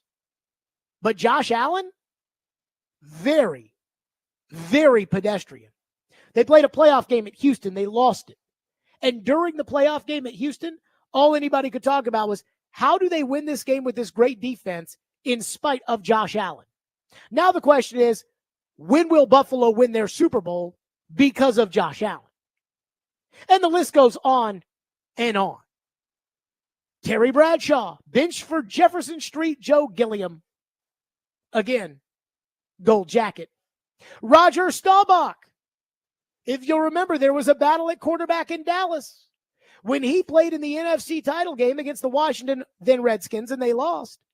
Roger Staubach heard a Washington player say in the paper they started the wrong quarterback, and Staubach made sure he never lost to Washington again. Is Will Levis going to be one of those guys? The truth is, I don't know. And nobody knows. But if you asked me to invest right now, I would say no. I'm happy with what I've seen over the last couple of weeks from Will Levis because it is a marketed improvement. But it's still not franchise quarterback level. And quite frankly, it's not even really signs of franchise quarterback level play. Yeah, they won a game. Yeah, now he's throwing for 275, 295 yards as opposed to the 95 yards he threw against the Colts. But he's not throwing for 360. In year 2, Justin Herbert, who now that he's gotten a good coach in LA, has really started to break out of his shell and win some games. Justin Herbert threw for 1,000 yards in year 2. Again, I don't think Will Levis has thrown for over 300 this year. Because when I look at those guys, Young, Aikman, Breeze, Allen, when I look at those guys, the bar to be one of those guys is so high, and Will Levis still has major, major flaws. And again, the question is he good enough? Does he have enough talent? Is there a system in place for him to be able to overcome those? And again, I don't see the answer being yes. Brian Callahan was asked yesterday if Levis has shown enough to be the quarterback in 2025. And I thought, he just took 8 sacks and threw a pick 6. Congratulations, you won the game because the Houston kicker, who is very reliable, missed a 28-yard field goal. So I can't get there on these people that are wondering, hey, Levis has shown some improvement. Can he be one of those guys who improves to become a star after a couple of years? I understand. Look, great quarterback in year 1 doesn't mean great quarterback in year 2 or great quarterback for their career. We lived through Vince Young. And no matter what anybody wants to say now about Vince Young, I had somebody say to me a couple weeks ago, Vince Young was a disaster. Vince Young went to 2 Pro Bowls. He was Rookie of the Year. His record was like 32-19. Vince Young's first year, he was the hottest thing in the NFL. And it ended with him throwing his pads in the stands. Last year, C.J. Stroud looked like the next Patrick Mahomes. Last week, C.J. Stroud looked like the next RG3. I remember Carson Wentz in year 2. So for every Wentz in year 2, there's a Lamar, there's a Mahomes. But those guys are kind of few and far between. So when it comes to Levis, and it comes to, can he be that guy? Can he be Josh Allen? Can he be Drew Brees? Can he be Troy Aikman? Can he be those guys? What is funny is Mel Kiper Jr. compared him to Troy Aikman coming out. I have to say no. I can't get there yet. There are too many mistakes. And not only are there too many mistakes, but the time just doesn't exist in the NFL for Will Levis, if he were to make that jump, to be able to do it. This front office, if they return next year, they're on the hot seat. Are they really going to put all their eggs in Will Levis's basket? So I understand the idea that we need to be patient. I said that coming into the year. Now, I didn't expect him to just give the game to the Chicago Bears or roll the ball on the ground against the Jets, which, again, I think highlights my biggest problem with Levis, which might be that he's not smart enough to play quarterback in the NFL at an elite level. But I said, look, it's going to take some time for him to improve. But there's a difference between, can Levis get a little bit better? Because Levis was better on Sunday than he was against the Dolphins or the Colts or any of those other Packers games earlier this year. But he's not doing anything that says franchise quarterback. He's not doing any of that. In fact, his performances over the last 3 weeks have just got him back to basically the same spot he was in last year when we were wondering these questions aloud. So I know everybody wants to look at one game that they won and say, okay, everything, we're on schedule. Here we go. Let's do it. Let's this, let's that. And I'm not there. I'm not there yet. Before the year, people were asking, is Levis the guy? Is he not the guy? You talk to anybody outside of the city of Nashville about the Titans, they'd say, I mean, come on now. Will Levis, is it? Yes, sir. I said, look, I'm right down the middle. I can see it. He's got talent. He's got size. He's got a great arm. But I've also seen the other side of this. And I don't know what he's going to be. Right now, I wouldn't invest any money in what we've seen out of Will Levis over the last 3 games. Has it been better? Yeah. But has it been something to write home about? A 1-2 record? Again, sacks galore. And I thought that Sunday was probably the example of where Levis was picking up some of them sacks himself. Pick 6. That's still not good enough. 615-737-1025 here on the program. 615-737-1025. We'll hit your phones on that. Plus, the one thing that is wild to me, just in comparison, I did it this morning. We'll get to it next. Stillman & Company on 1025 The Game.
quarterback you've seen the last 3 weeks, if you get that guy, is that a long-term quarterback solution for this franchise? Yeah, I hesitate to make any proclamations of anything like that, but I've just been really happy with the way that Will's progressed. He's played winning football from that position really over the last 3 weeks, and it's just like to see it continue. And I think there's some things for Will that he can do better. There's a couple of things, just even progression-wise for him, or getting his eyes to the right spot faster to where he could play really well. He played a really good football game. I think there's another level for him when it comes to finding the completion, taking less sacks.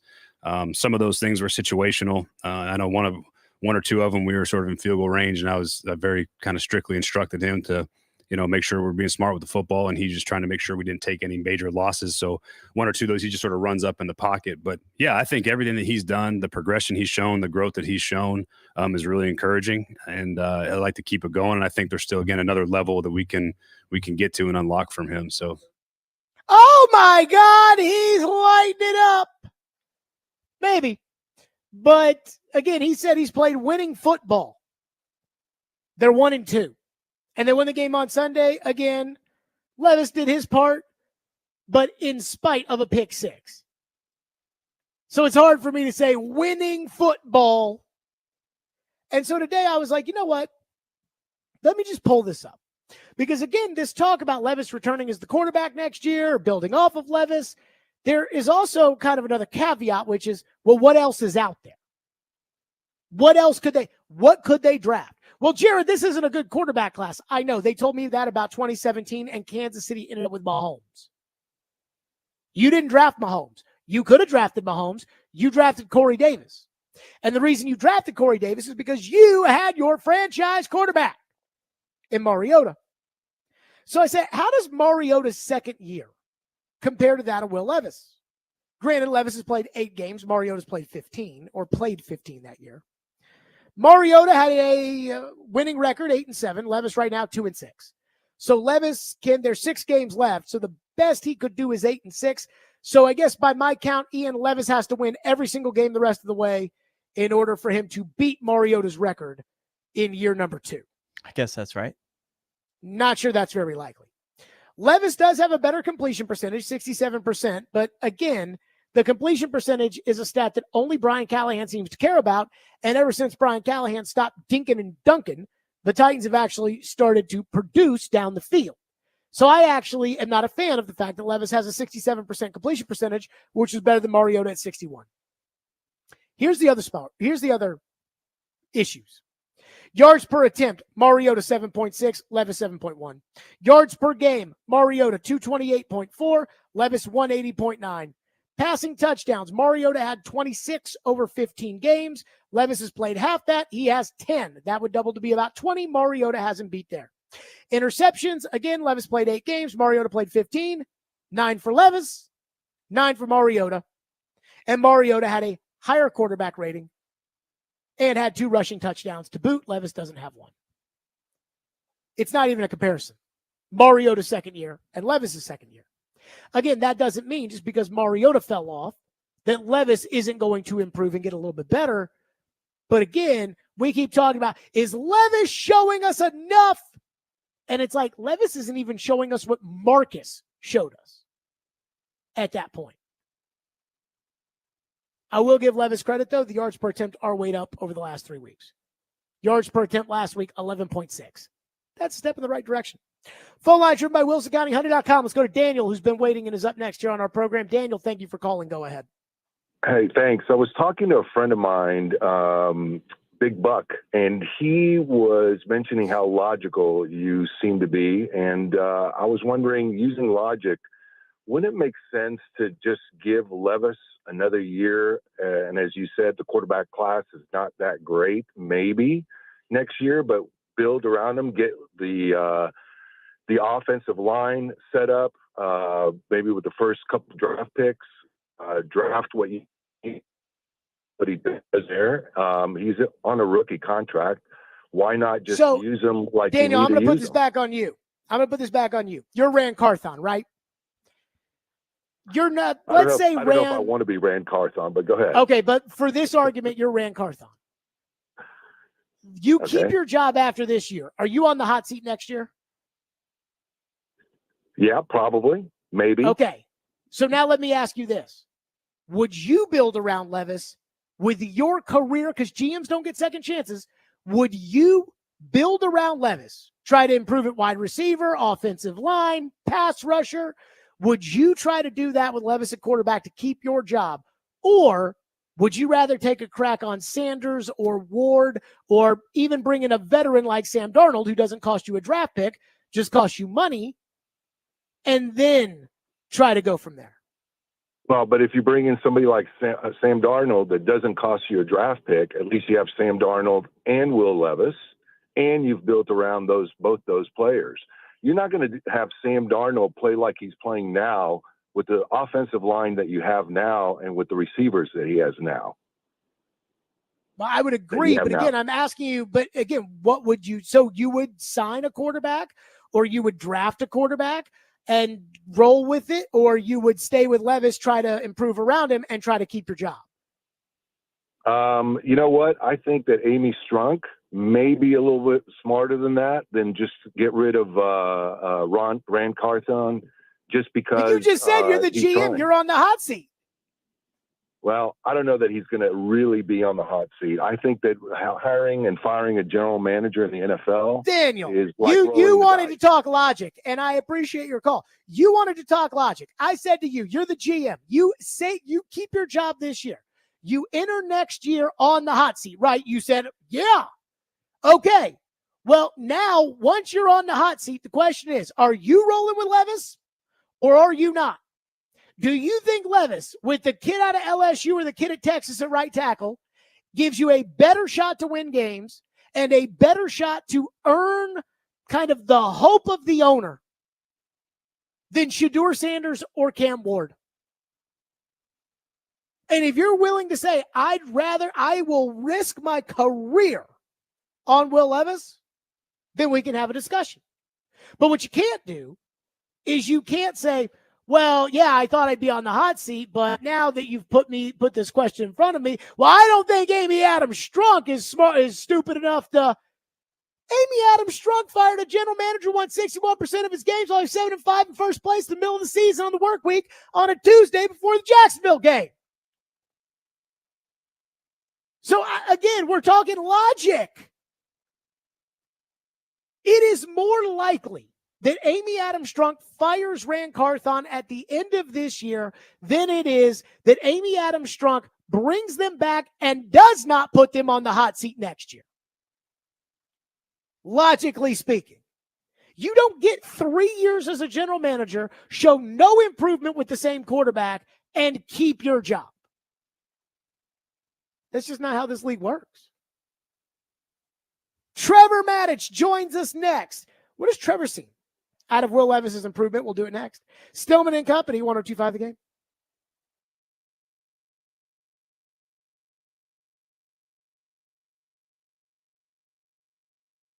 Hiller Plumbing, Heating, Cooling, and Electrical. Those are my guys. They take great care of my home. They were at my home last week, and they can do the same for you. Hiller's Cash for the Holidays promotion is back, and they're giving away cash for the holidays with select purchases. Get a $500 Visa gift card when you buy select new HVAC systems or a new whole home generator. Or get a $250 Visa gift card when you buy a new tankless water heater. These deals are only available until the end of the year, so schedule today at happyhiller.com. They also have a $99 drain cleaning special this month as well. There's no better time to take care of your home before the holiday guests arrive. So again, visit happyhiller.com for my friends at Hiller Plumbing, Heating, Cooling, Electrical, proud supporters of the Preds, the Vols, and Vandy. Hiller, call the Happy Face Truck today.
Tune in to 93.3 Totally Hits Nashville this Saturday for MTSU football. The Blue Raiders will take on FIU. Kickoff at 1 o'clock. Pregame is at 11:30.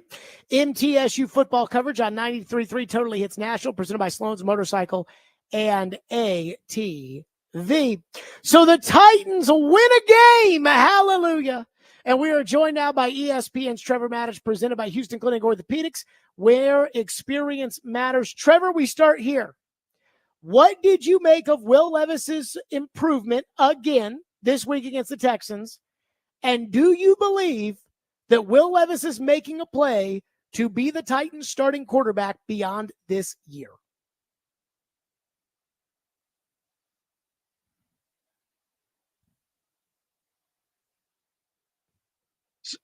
Can you say again? You broke up. I couldn't hear you. Yeah. Do you think Levis, what do you think of his improvement? And do you think he's done enough to be the starting quarterback of the Titans next year? I think he's done enough to give it another go. I don't think he's done nearly enough to say that he's our future. He's our guy. But I wouldn't blame him for that either, because he's still a young quarterback. I mean, he's only got basically 1 year as a starter under his belt now, from last year to this year. And so, but he's grown in certain ways. He's shown capability in certain things. And I think that I wouldn't say you got to throw him out and start over again any more than I would say that he's our guy. We don't need to worry about the quarterback position for the next 10 years. What I do worry about is that he's showing mechanical improvement, but he's not showing a lot of instinctive improvement. And it will take just more games before we find out if he's more instinctive than he's been showing. How much of his improvement do you think is based on Brian Callahan's play calling, and how much of it do you think is on him playing better? I think it's a little bit of both. I mean, Coach Callahan is learning what he's good at and what he's not, and that helps him. But at the same time, I think it's more that he has gotten better, and I think it really helped him to get hurt and sit down and watch Mason Rudolph for a little while and see what was happening from that perspective, and then come back in. Sometimes you can't see the forest for the trees when you're in the middle of it all. And then when you step back and take a look for a minute, you take a breath and you come back in with a different perspective. And I think that helped him. But, one of the things, for example, that we can see that he's improved on, he's cut way down on his turnovers. He had that pick six. He just didn't see a defender in the zone. And that happens from time to time. But he's been good in recent weeks at defend or at limiting those kinds of mistakes. But even with all the sacks, I mean, the 8 sacks, for goodness sake, let's look at one narrow slice of something that he got better at in this game. Last week, the last few weeks, when he had pressure coming around the corners, around the edges, he would step up in the pocket and then stand there and wait as if he had a clean pocket there. The problem with that is when you step up in the pocket, your angle changes to the pass rushers that are being blocked. And so you could have guys being blocked successfully. Now you step up and you stand there for a while. Those guys will just step off at a different angle from the offensive lineman who has them stoned if they were trying to go straight ahead and sack the quarterback. And that happened several times.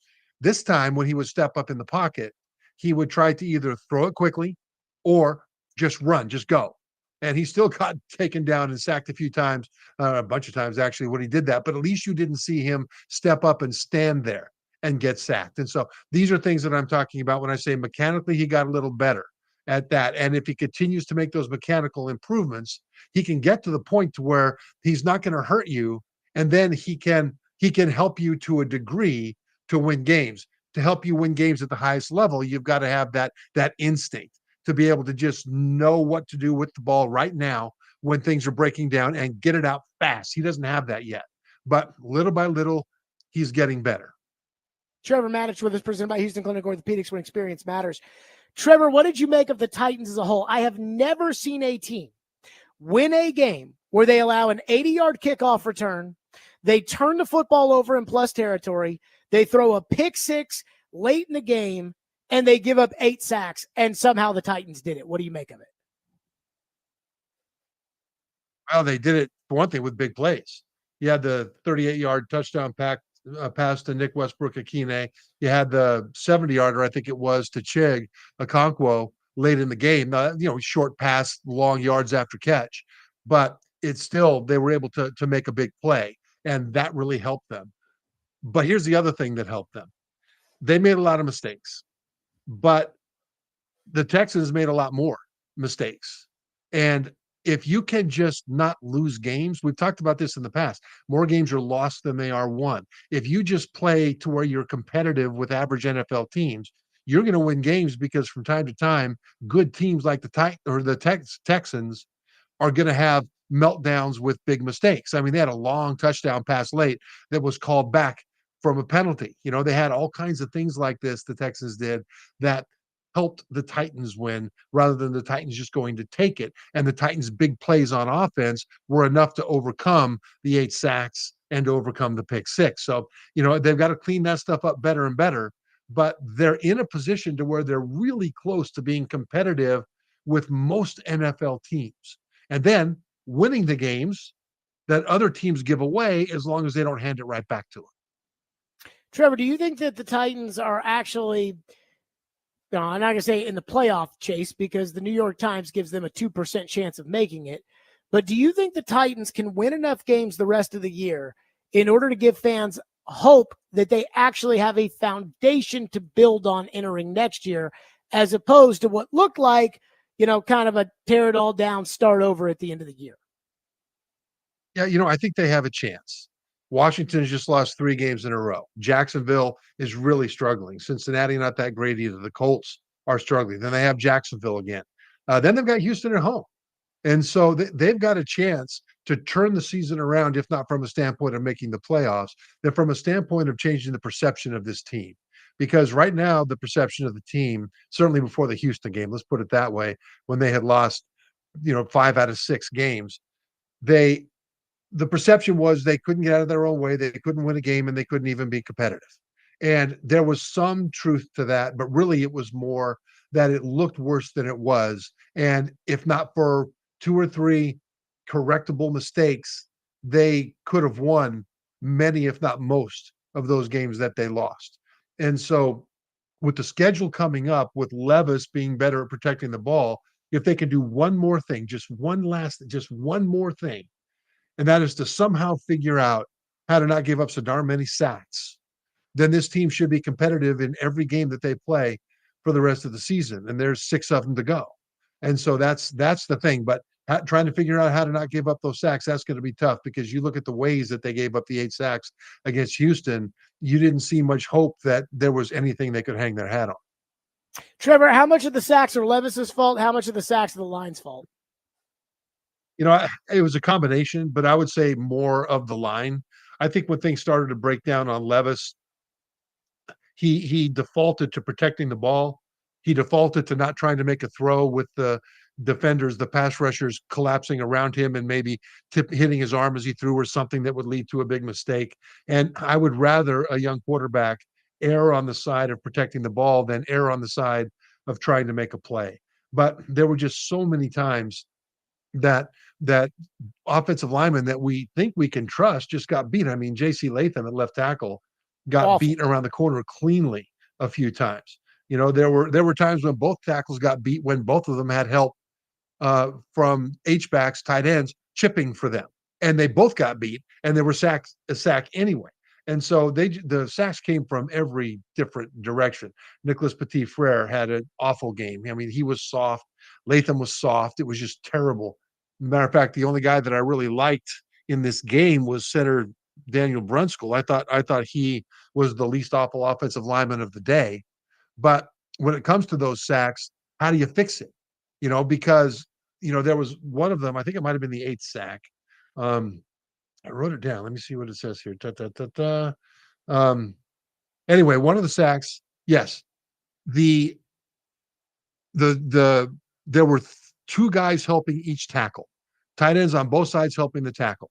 The tight end on the left helped the tackle, and then he leaked out into the left flat as an outlet. The tight end on the right helped the right tackle, and he flared out for an outlet to the right. The running back went to the middle, didn't see anybody he could help, and he went about 2 yards downfield, turned around, and presented himself. So there were 3 outlets, left, right, and middle. but all three of them had defenders approaching. The two wide receivers went deeper down the field.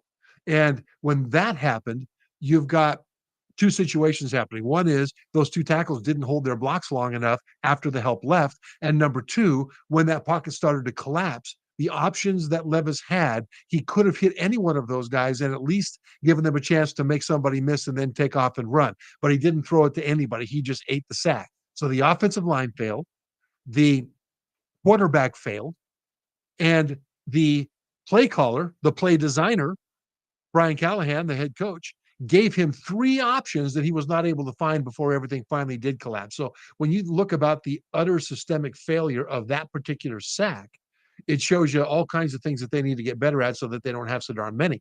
At the same time, they were able to win this game when they made up for it by big plays and mistakes by the other side. So it's not, and then they won the game. And so it's not all a horrible, unfortunate team that can't compete. There's good things to hang your hat on and correctable mistakes in other areas other than the sacks that they can also hang their hat on. Trevor Maddox is with us, presented by Houston Clinic, where the Phoenix Swing experience matters. Did the Vols clinch a playoff spot with everybody else losing on Saturday? We'll talk to Trev about it next. Stillman & Company, 102.5 The Game.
Stillman and Company, Trevor Maddich with us, presented by Houston Clinic Orthopedics, when experience matters.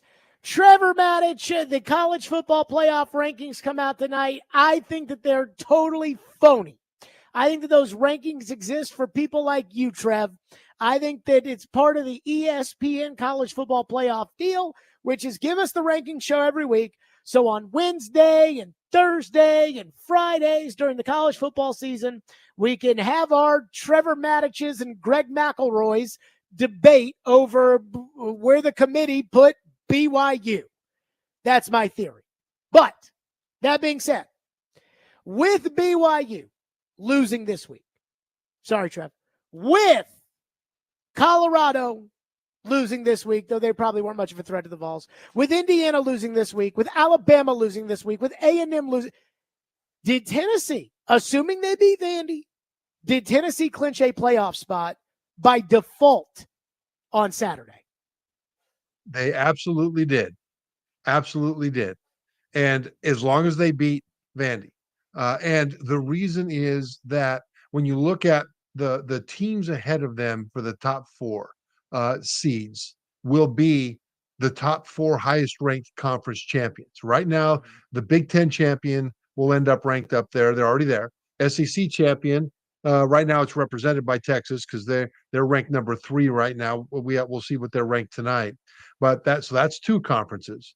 And then every other potential conference champion is ranked behind Tennessee. So there's going to be 5 total highest ranked conference champions to get an automatic berth in the 12 seed playoff, even if they're ranked below 12.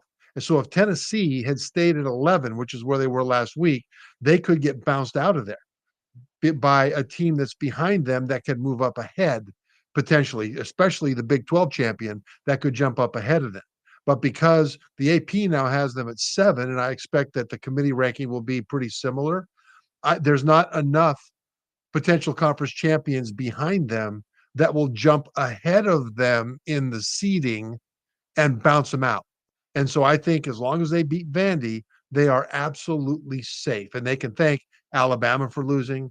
They can thank Ole Miss for losing, Indiana for losing. I think Indiana's going to fall behind Tennessee for sure. They picked up their first loss, but that was an ugly loss for them. And, I think that Tennessee is in great shape for the playoff. Trevor, to that point about Indiana, in the AP, they dropped down to number 10. But over the years, the one constant has been how many times have you lost?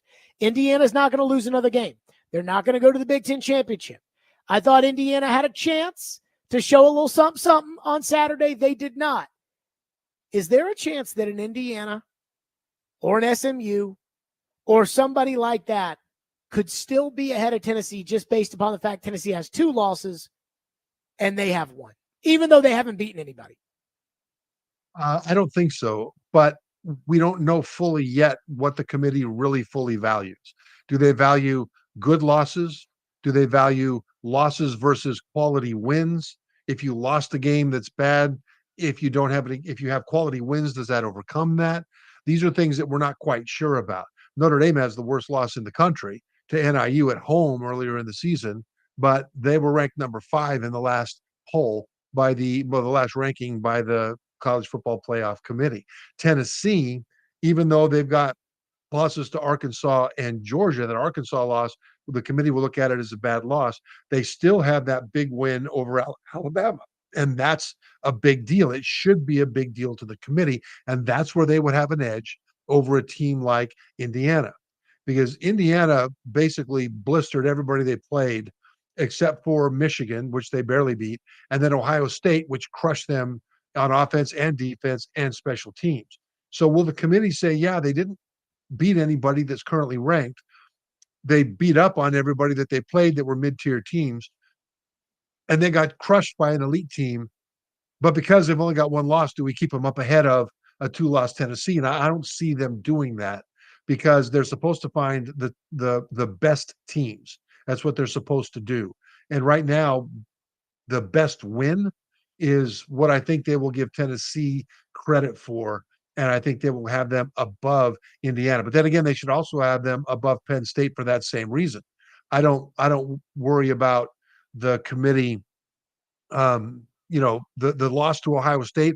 Tennessee hasn't played a team ranked as high as Ohio State, but at the same time, when you look at Penn State and Indiana, the only ranked victory between those two is Penn State beat number 22 Illinois. And so, it depends on what the committee is going to value and what they're not going to value.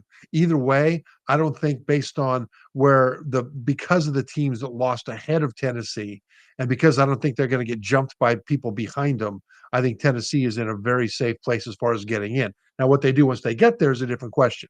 But all these things that I'm talking to you about, is part of the fun of this. I mean, you hate it, Jared, that these rankings are coming out and we're arguing about it and it's all a big hoax and all that. I totally disagree. I think the Of committee course you do. members are doing their level best, and I think it is necessary to have these conversations now in the final weeks of the season so that they don't come up with their last ranking or their last couple of rankings that's a shock to everybody and nobody knows how they got there. This way, You at mean least like there's last year? discussion and people realize it. Go ahead. You mean like last year when they just all, let's flip Alabama and Florida State, because why not? That's what the committee does, Trev. It's all a hoax. Yeah, but it's okay. I get it. I understand. I push back They had against to it. do Nobody that. listens. So, Trevor, to that point, I don't think we need a 12-team playoff this year. Oregon, Ohio State, Georgia, Texas, the end. Am I wrong? You are right that even though we have a 12-team playoff and that keeps the entire country involved, it enhances the value of conference championships because the top 5 ranked conference champions are guaranteed a spot in the playoff, even if they're not ranked in the top 12. So you could have a conference champion that's ranked 20th. If that's the 5th highest ranked conference champion, they're in the playoff. So it values those conference championships. People all around the country have a chance. They're in the conversation all the way to the end. But you are right, Jared, in that in the end, it's probably the usual suspects that are going to have the best chance to win the whole thing. Because if you get a first round bye, you have to win 3 games to win the national championship. If you don't get a first round bye, you've got to win 4 games to win the national championship. And lesser teams with less depth, can pull off a win. They might even pull off 2, but can they win 3 or 4 against the elites? I think only the elites can do that to each other. And so it still will be the usual suspects, I think, when we get to the last day. But are those the 4 that really are elite? You mentioned Oregon, Ohio State, Texas, and Georgia. I think that's fair. I think Notre Dame has a case for that. And I don't even think Texas, I am not sure Texas belongs in that group either. Yeah, I'm not sure either because they haven't beaten a team that's currently ranked either. And their offense right now is not terribly explosive in terms of throwing the ball down the field. They get most of their big plays by short passes and long yards after the catch. But Texas right now, the thing that worries me is that Georgia beat them up severely on both sides of the line of scrimmage. And so I don't trust them yet. But the only team I really fully trust right now of all of these is Oregon. The rest of them have flaws. Ohio State lost their starting left tackle, All-America candidate against Oregon earlier in the season. Their backup went in at left tackle. They struggled there. So he got hurt. Then they moved the left guard to left tackle. They moved the backup center to left guard. Then the starting center, who's probably going to be drafted, got hurt. And so they moved the backup center from left guard back to center, and they stuck a redshirt freshman at left guard. These are the things that I worry about with Ohio State. So the only really complete team right now, I think, is Oregon. Trevor Matich is presented by Houston Clinic Orthopedics, when experience matters, always on our program. Trevor, have a very happy Thanksgiving, and we will talk to you next week. Thanks, Jared. Trevor Matich on our program, as always, presented by Houston Clinic Orthopedics. Coming up next, Ian, I got to do it. Our midday show. I got it. We got to do this topic. I could not believe what I heard today. And look, I get it from Willie and Derek, but this came from another source. I can't handle it. I can't believe it. We got to discuss it. We'll do it next. Stillman Company 102.5 The Game.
Stillman and Company, 102.5, 106.3 The Game, streaming live on Twitter, Twitch, YouTube, and Facebook Live. We are live from the Busy Bee Plumbing, Heating, and Air Conditioning Game Nashville studios. So I got to get on our midday show. First off, I got to get on the distinguished gentleman on the YouTube chat, one of our most loyal listeners, viewers, whatever you want to say. He said the UGA will dog walk Oregon. I'd like to see it. Will Stein, the best offensive coordinator in the country at Oregon. Going to have another Heisman candidate 2 years in a row. Last year, Bo Nix, by the way, how's he doing? And Dylan Gabriel this year. Just want to say that. But I have got to get on our midday show. Got to. I love them. And in this season of Thanksgiving, I am very thankful for DVD, for D. Mace Vingan. And yes, even though at the beginning of our relationship, I don't think he liked me very much, but I think we're in a good spot now, and I like him a lot, Willie Donick. Today, I missed the Tim Hasselbeck interview. So I went to the podcast to go find the Tim Hasselbeck interview. I was very fascinated by what Hasselbeck would have to say about Levis's performance. But as I went to click the podcast, I saw that they opened the first hour talking about L'Jarius Sneed. And I said, I got to hear this. So I'm listening to what they're saying about L'Jarius Sneed. Now, granted, there has been a lot of criticism surrounding L'Jarius Sneed, emanating in, I hate to say it, but probably from one specific place. What's that? This show. Uh-huh. Or any of this show's spinoffs, like, the award-winning pregame show, which I would say is a spinoff of the Stillman and Company program. Chris Sanders, the only thing he keeps saying is, I say this respectfully, but he says that he thinks Sneed would have been playing if they were 7-2, not 2-7. Last week on Friday, all I said is, this doesn't add up. The whole L'Jarius Sneed got hit in the quad in the Colts game, and then they did a scan, and it was a 3-week injury, so they didn't put him on IR, which was a 4-week injury, and Sneed got up there, and Sneed, said nothing, to explain what he said. I could be back tomorrow. Never practiced once. He tried his hardest to get back out there, and they put him on IR. I don't know what's up with Sneed, but I know it ain't that. So that I believe that. And again, we talked at length when they acquired Sneed about the injury concerns and everything else. This is a bad look for the Titans. They spent $25 million this year on L'Jarius Sneed. I did the math today. They have wasted over $17 million on L'Jarius Sneed, as in $17 million that they will never get back. And they knew when they acquired him that he was injury prone. So I'm listening to the midday show talk about L'Jarius Sneed, and we've nicknamed the midday show the Rand Club with Derek, Willie, and Adam Vingan moderating. But today was Adam Vingan. It was Adam Vingan today, who I think takes the cake on a Homer Bobo takes. Here's what he said about L'Jarius Sneed. First off, it is a different injury, as we have been told. It is a quad injury, not a knee injury. I know there were concerns about L'Jarius Sneed's knees when the Titans acquired him. He was on this program. You asked him about it. But here's a trivia question for the two of you. How many games did L'Jarius Sneed miss because of injury over his final 2 seasons as a member of the Kansas City Chiefs? I don't think he missed any. 0. He missed 0 games because of injury. He missed 1 game last season in Week 18 when the Chiefs held out multiple starters to rest ahead of the playoffs. Patrick Mahomes didn't play in that game. Travis Kelce didn't play in that game. Sneed didn't play in that game. There were others as well. But he was held out of the lineup for rest along with other starters. So he played 16 games. He started 16 games. He played 98.3% of the snaps last season. 2 seasons ago with the Chiefs, he played all 17 games. And he played 96.3% of the snaps. Here's my point. If you are disappointed that L'Jarius Sneed hasn't been on the field, and when he's been on the field, he hasn't been the player he was in Kansas City, you have every right to be disappointed. I would be disappointed too. But I think it's unfair to say that L'Jarius Sneed is the latest in a long line of Titans players that were acquired with injury concerns, because the knee problems, whatever they were not enough to keep L'Jarius Sneed off the field for the Chiefs. So I just can't get there with that narrative. Okay. I heard that, and I had to pull over to the side of the road. I had to text Adam Vingan, and I had to say, you are off your freaking rocker. L'Jarius Sneed didn't miss any games in Kansas City, so L'Jarius Sneed did not have injury concerns. Which, again, that seems to make sense. Other than the fact that L'Jarius Sneed had teams that were concerned of him because of the injuries. According, and I sent this to Vingan because I had to text him about how crazy he was. According to some guy who covers the Chiefs, quote, the Chiefs considered an offer from the Vikings, which consisted of a 2024 fourth and a 2025 third for the Chiefs for L'Jarius Sneed before he was dealt to the Titans. Ultimately, long-term health concerns made Minnesota withdraw their offer. So again, Adam's saying, well, you can't say he had injury concerns because he did not miss any games. But the Vikings, a smart team, a team that's headed to the playoffs, a team that I wouldn't label them a Super Bowl contender, but Detroit might be the best team in the league. They're right there with Detroit. A team that is a good team. They would have traded more than you did for L'Jarius Sneed, except they were concerned about the injuries, and it's reported. Carrington Harrison in Kansas City on Sports Radio 610. Kansas City Radio.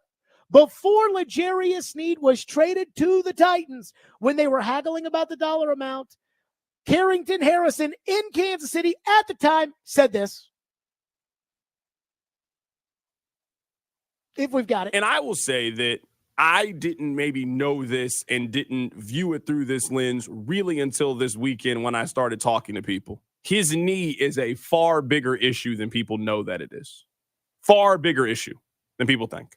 That's why if it was me and I was advising L'Jarius Sneed, if he came to me and was like, what should I do? Take the money. It might not be all you want, but take the money. And there have been really strong offers on the table for L'Jarius Sneed that he has turned down in his desire to be the highest paid corner in the National Football League. I know he hasn't missed a significant amount of time with the knee injury.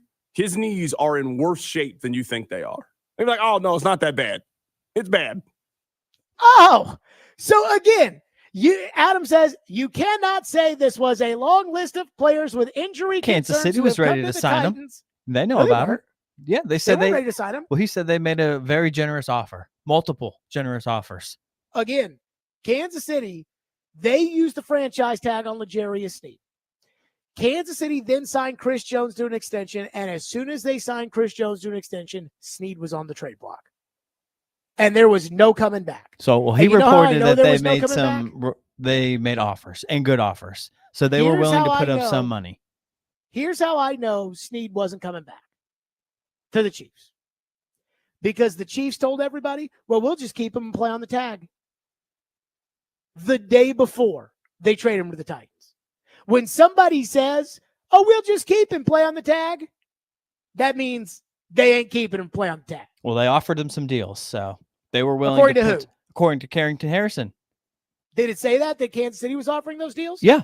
He said there's multiple deals on the take the money. That's from the Chiefs. I think he was talking about Indianapolis, who was mentioned as a team. Not a free agent. That would also have to be in a trade. He's talking take the money from the Chiefs. But at that point, Kansas City had given Sneed the ability to reach a trade, to search for a trade.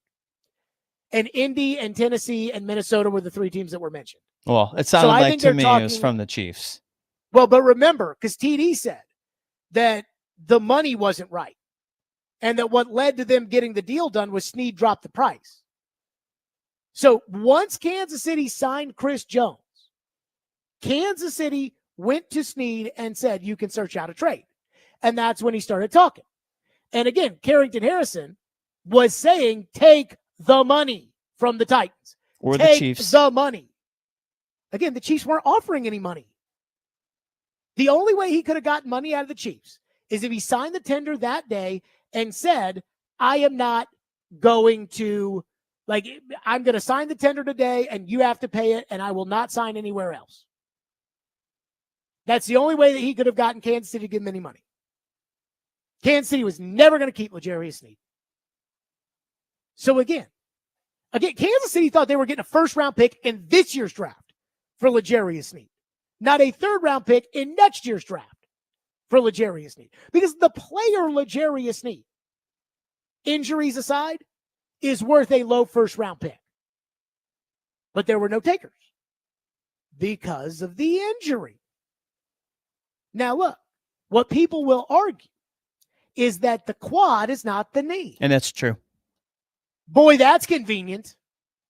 So we're going to take the single thing that's closest to the knee.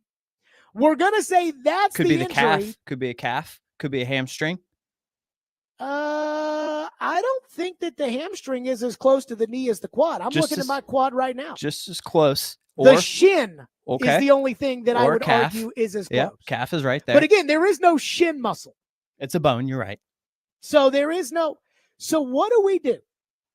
It's a freak injury. There's nothing we could have done. And he tried his hardest, even though he didn't return to the practice field one time. It doesn't add up. Every single element of this Sneed injury is a complete and total farce. Every single element of it. It's like, again, maybe all these things are correct. Like maybe the Titans could make the playoffs if they win every game the rest of the year and Houston loses every game the rest of the year. But that's not very likely now, is it? Again, so we can't blame the Titans because it wasn't the knee, it was the quad. That's the first reason, according to the Titans.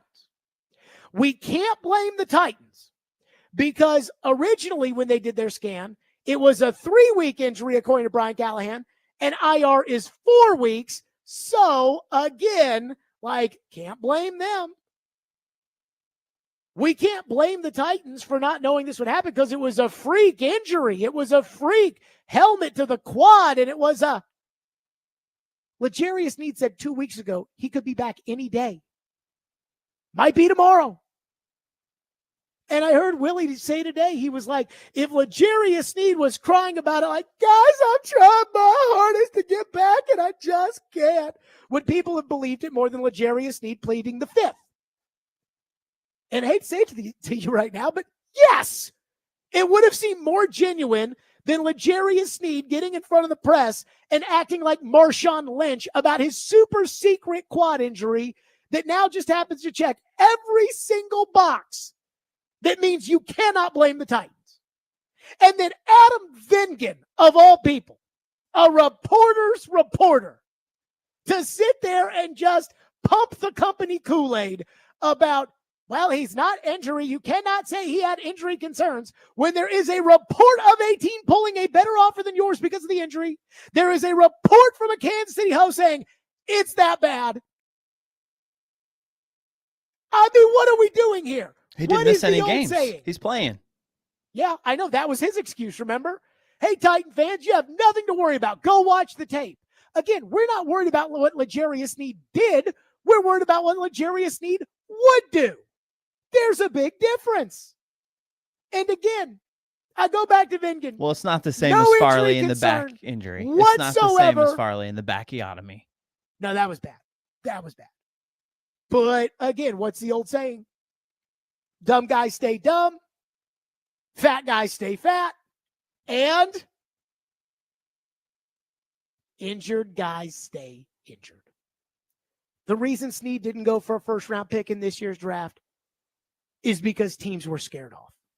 The reason the Vikings reportedly didn't pull the trigger on a better trade than your trade is because they were scared off. The reason that you got him for a third in the next year's draft is because even you knew he was damaged to some extent.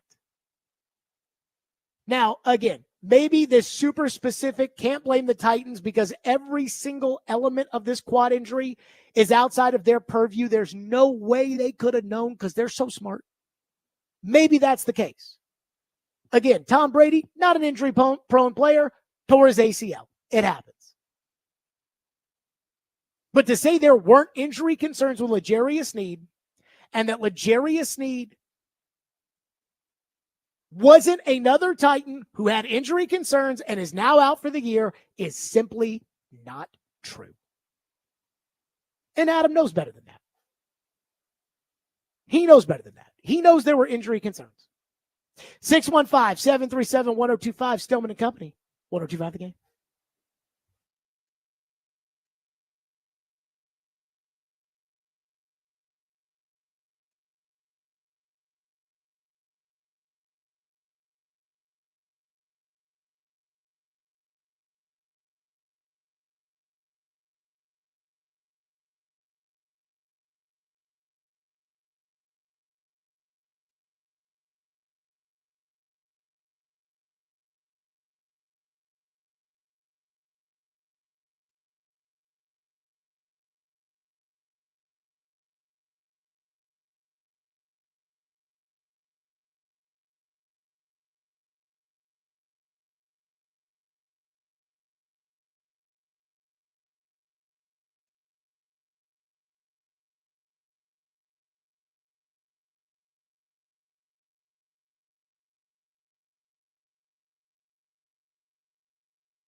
can you tell Titan fans, in regards to your knee, that they have nothing to worry about?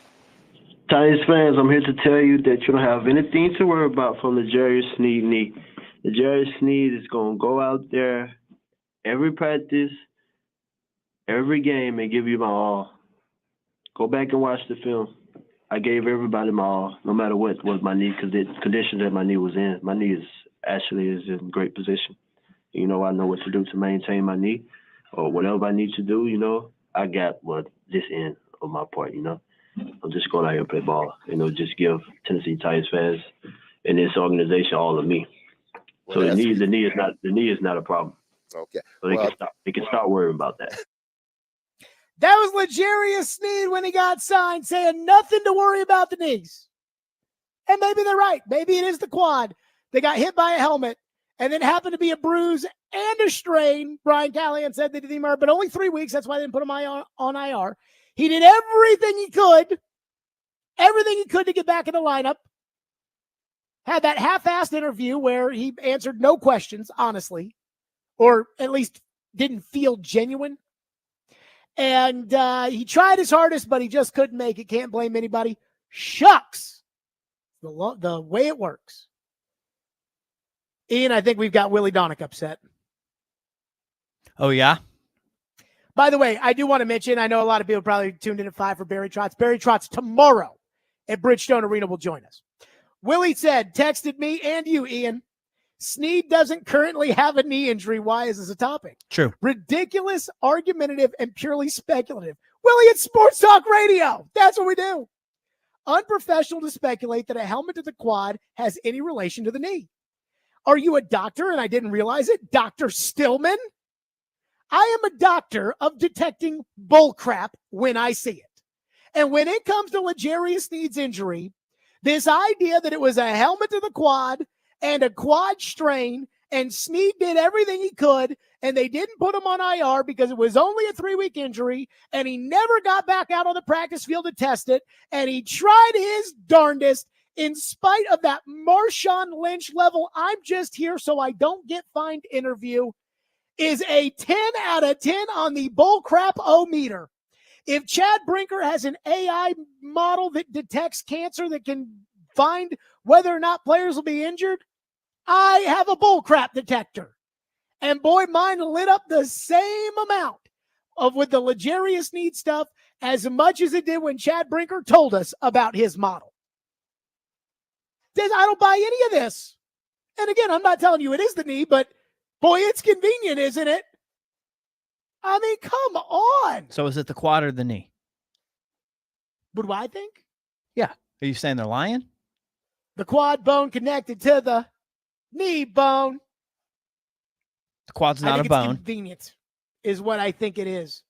By the way, Ian, your theory that Kansas City offered him money has been debunked. According to the Pivot podcast, Sneed sat down with them in April and said, quote, yeah, man, I didn't talk to them. I was upset. Kansas City, that's my first love. They showed me the way, showed me how to be a champion, gave me 2 rings. I was bitter. I was angry because I wanted to stay in that environment around everybody who I was used to, but it's God's plan. I miss them, Sneed said of his former teammates. I miss them, but it's like your ex, your first love, business first. You've got to move on. So, yeah, I mean, maybe they offered him something he didn't want. Then that's why Carrington Harrison said, take the money. And he was like, nah, I want higher market. When they really want to keep somebody in Kansas City, they find a way to keep Chris Jones. Now, Kansas City's cheap, but they'll find a way to keep the guys they really want. And Vingan has now moved the goalposts on his point, saying that while clearly there were injury concerns about L'Jarius Sneed because the Vikings pulled out, his theory is that not all 30 clubs passed on him other than the Titans. Again, I mean, at the initial onset, it was Tennessee, Indy, Jacksonville, New England, Minnesota. And I didn't hear about any of those teams except for Indy sniffing around. They had that one, semi-reporter, not a real reporter, but like a blogging reporter that reported it was a done deal, Sneed to the Colts. And, but other than that, the only offers we heard were Minnesota, who pulled it, and Tennessee. So, again, Make of that what you want to believe. But this idea that, oh, no, you can't say he's injury prone, or no, that's not it. You can't say he had injury concerns. When he was interviewed, Derek asked him, can you tell the fans you're not injured? Titan fans, you don't have anything to worry about L'Jarius Sneed's knees. It's one of my favorite. And so far, he's correct. I guess we have to worry about the L'Jarius Sneed quad. I guess what's next, Ian? You're going to believe that, they didn't put it on the injury report, so they must be telling the truth. Would they not put on the injury report? Well, again, it was listed as a quad. Knee on there. But that's my point, is that they put it on the quad as an injury report, and so they would never lie on the injury report. If you want to get fined, you can risk it. One texter says all these areas are connected. A prior knee injury puts you at a much higher risk for a quadriceps sprain. We are not talking apples and oranges. We are talking apples and apples. They are all connected. Oh, his more doctors. Prior knee injury definitely contributed to his quadriceps strain. This comes from David MD. Uh-huh. According to David. MD, yes. On the text line. I'm just saying what David MD said and then put some kind of screenshot there about something. Matt from Paris found says, it on the internet. Matt from Paris, David MD. Hey, Dr. Drew, Dr. Oz, Dr. Phil, Dr. whoever. They're all the same. Matt from Paris says, very possible Snead took a Toradol shot before the game last year and refuses to this year since he got paid. I'm not speculating that. I'm just telling you, I don't buy the story. It's too convenient. Like, what's the old saying? When a story makes so much sense that it sounds too good to be true, it probably is. That's this. What sounds too good to be true about this? A quad injury? That this injury happened to be a helmet to the quad. But then when they did a scan, it happened to be a quad strain on top of a quad bruise. And as Brian Callahan said on Friday, quad strain usually keeps somebody out for 3 weeks. How many weeks? His L'Jarius, or how many weeks is IR, Ian?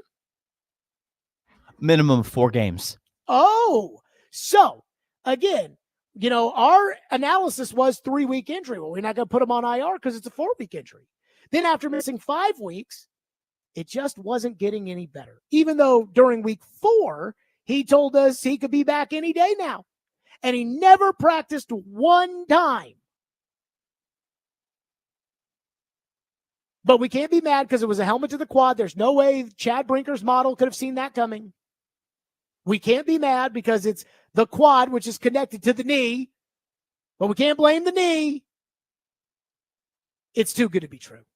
And then again, to Willie's point today about how L'Jarius Sneed had sat down with reporters and had, sounded semi-genuine, sounded semi-like he gave a rat's ass, instead of just yes and no questions and I'm not sure's and pleading the fifths, maybe I would believe some of this. But at some point when you're communicating with somebody else, don't you have to be at least a little believable? Like, isn't that part of credibility? It's like, man, he came off as really sincere. Or, man, he came off as he couldn't give a rat's ass. And that's how L'Jarius Sneed came off. And again, the underlying part of this that nobody wants to talk about, but I brought it up Friday. The underlying part is the reason we don't talk about this with Chidobe Awuzie is that deep down inside, everybody knows L'Jarius Sneed was willing to go wherever he got paid because he was on the Chiefs where he'd won Super Bowls and he made it clear that he wanted to get paid. He could have signed a franchise tender and didn't. And he chose to go to the Titans, the worst team. So when all you care about is the money and then you get the money, we do wonder how much of your heart's really in it. And then when you give a media availability that is as insincere as the one he gave, it's really, really hard to think that everything's on the up and up. That's all I'm saying. 615-737-1025, Stillman and Company, 1025 The Game.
So I got around a lot of really, really smart people. And one of the classmates I had a PhD in neuroscience from the University of Minnesota. He had an advanced analytics degree from Oxford, and he helped design the AI technology for one of the top medical device companies in the country, where the AI was used to help the doctors identify cancer in patients. And I was just fascinated by this. And so I took what was a football problem and we put it in the context of AI. And one of the problems that we have in football is we spend a lot of money on players that don't pan out for injury. A lot of times they get injured and you end up paying for them injury settlements, or you end up cutting them once they get healthy. I was like, if we can reduce our pool there, if we can reduce our risk within that pool of players, I mean, that would be a game changer. If you can save an owner $1 million, $2 million off of one decision, I mean, that's a game changer. So I got with these guys and we started to attack the problem. And to make a long story short, we were able to develop some models that seemed promising. That was Chad Brinker at the Senior Bowl talking about this AIanalytic.com model that his fancy Pence Business School developed that has led them to L'Jarius Sneed. And it should be noted that the Titans have wasted exactly, hold on, I got it in my notes somewhere here, $17.6 million on L'Jarius Sneed this year. If we can save the owner $1 or $2 million, that's a game changer. What about $17.6 million? What does that do as far as the owner is concerned? But again, I know people are mad. The midday show says you can't say that there were injury concerns around L'Jarius Sneed, other than the fact that when the Titans traded for him, there were numerous reported injury concerns. And it just happens to be that, again, this L'Jarius Sneed injury is a quad, not a knee, and you can't blame the Titans for that. It was a helmet to the quad. It was a freak injury. Can't blame the Titans for that. It's the quad, not the knee. Yeah. Okay. I got one texter because I read all the articles and stuff that say, well, it's a quad, not a knee. Again, NFL teams lie on the injury report all the time. It's nothing new. Tom Brady played with a torn MCL in 2020. He was never on the injury report once. Nick Sirianni got questioned by reporters about Jalen Hurts taking a day off from practice, said it was an ankle injury, then was told that he was listed as rest. And then the PR person in the press conference clarified that what coach meant was it was rest, not an ankle injury. One texter says, if your knee is hurt, the rest of the muscles and joints in the leg have to work harder to compensate. The knee is the key, and anyone arguing that it's the quad, not the knee, is disingenuous or an idiot. That comes from a texter into the text line. Look, I am not an orthopedic guy. I am not a doctor. I'm not an analytic guy. I'm not any of these things, and I'm not pretending to be. But when I can sniff something out and it doesn't sound like the truth, usually I, will say it because I'm not afraid if somebody were to come to me with proof. In fact, you know what? I'm going to say this out loud. If somebody were to come to me with proof that, hey, it's L'Jarius Sneed's quad, and it all came from that freak injury in the Colts game, and there's nothing that could have happened, it would be the same if, knock on wood, hey, we had some concerns about this guy because he had an elbow injury and he gets in a car accident and he wrecks his leg. Like, obviously, it had nothing to do with any injury concerns. It was a freak thing that happened. So if you give me proof, then I'll admit I was wrong. Just like I will admit that I was wrong about Rand Carthon turning down the LA Rams trade offer for the Carolina pick, because even though there was word on the street that that's what's happened, I have seen proof that Rand Carthon did not turn down that Carolina trade offer from the Rams. So I have to be honest and tell you that Rand Carthon, I cannot get on them and say, they chose Tavondre Sweat over a second-round pick, something I had been saying a lot of. All the circumstantial evidence pointed to that, but the other evidence pointed not so much. So I will get to that. I will admit it if you've got a little proof. But again, this just trust us, bro. Why am I just trusting you, bro? There's nothing to just trust you, bro, about. This time last year, you guys were telling Diana Rossini that Mike Vrabel was your Mike Tomlin or John Harbaugh. And then you fired him 6 weeks later. Why am I trusting you? Just trust us, bro. I mean, come on. What are we doing here? Okay, Ian, Dr. David has put his info out there. Okay. He says, feel free to look me up. I don't know. Should we say it like he put his name out there? So he is the one that said, all these areas are connected. A prior knee injury puts you at a much higher risk for a quad strain. We're not talking about apples and oranges. We're talking about apples and apples. They are all connected. His prior knee injury definitely contributed to his quadriceps sprain. That comes from David MD. And you were questioning David MD. David MD has listed us his credentials. Okay. It sounds like he's willing for us to read it on the air. Should we do that? You can ask him. Let me ask him. Do you want us to read this? Because he wants to point out, Ian, that he didn't just find this on the internet. Okay. Again, I know Fugazi when I see it. That again, let's go back to last year. Let's use the Vrabel thing. On Thanksgiving Day, Diana in The Athletic said that the Titans were keeping Mike Vrabel no matter what. If you think he's being traded, you're wrong. If you think he's being fired, you're wrong. Ready, steady, Vrabel. 2 days after the season. Vrabel's fired. And I said on Black Friday, I did a Black Friday show from 11 to 1 last year. I'm doing one this year, 11 to 1. And I said, I don't buy it. But Jared, the Titans said, I don't care. I don't care. They put out a statement saying Mike Mularkey was the coach going forward. And then they fired him. So once you lie about one thing, how can I just assume you're not going to lie about the next thing? And then you lied about it. So now this idea that, are you calling the Titans liars? I've done it before. And I was right. This sounds very convenient. And it wouldn't shock me if this was to work over the owner.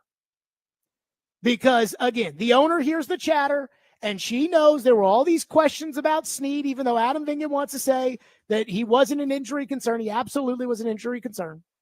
And now he's injured, and it cost her $17 million of her own money. And she's probably saying, wait a minute, what about your super-duper AI Chad Brinker model? What about all of that? No, Miss Amy, it was the quad, and it was from when a helmet hit the quad. Don't blame us.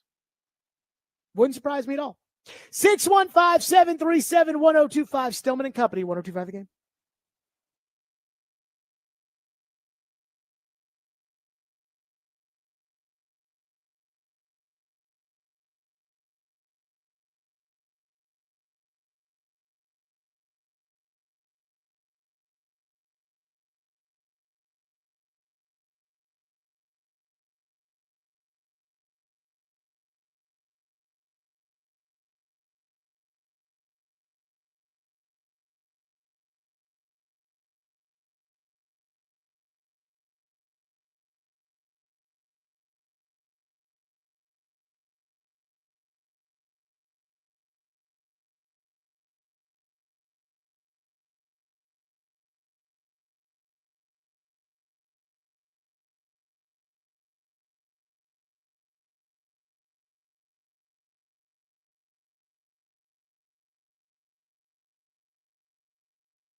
Stillman and Company, 102.5, 106.3, The Game. So today on the Robbie and Rex Road program, the Rex Rant was hosted by one Caroline Rexroad. And look, I love Robbie and Rexroad. I think it's a great show. But it feels to me like Robbie and Rexroad sometimes, they can't not talk about me, which I love. As a radio host, I'm like, this is incredible. Like, this is awesome. This is the best. This is whatever it may be. I absolutely love when they talk about us because, again, I think that that's what makes our station the best, is that all these shows listen to all the other shows and we all get on each other and it's all in good fun and we all love each other, which takes me, I am enjoying this, to this morning when Caroline Rexroad was on doing the Rex Rant and she dropped this nugget on all of us. I could say a lot about Jared, but here we go. I'll choose kindness. So when I'm going to talk about this. My dad most of the time picks me up from school. And when he picks me up, I get in the car after a long 7-hour day of school. And I just hear Jared screaming, like on the top of his lungs. A 9-minute run. Exactly. I actually got scared for a second. I was like, why is Jared here? Okay. Like screaming. And it is so annoying. Like, I just want him to turn it off. And he's like, it's for my job. It's like, sorry. It's Yeah, for when my I'm job. in the car, I listen to Jared. Like, and then we get home and we're sitting in the car still playing. Why is it still playing? When the car turns off, or when we're If Jared's at having a good take, I house, got to keep listening. why is it snowing? May not stop all that much. We almost have to go to break now. Wrap it up. Okay. Just stop playing Jared. Jared's so annoying.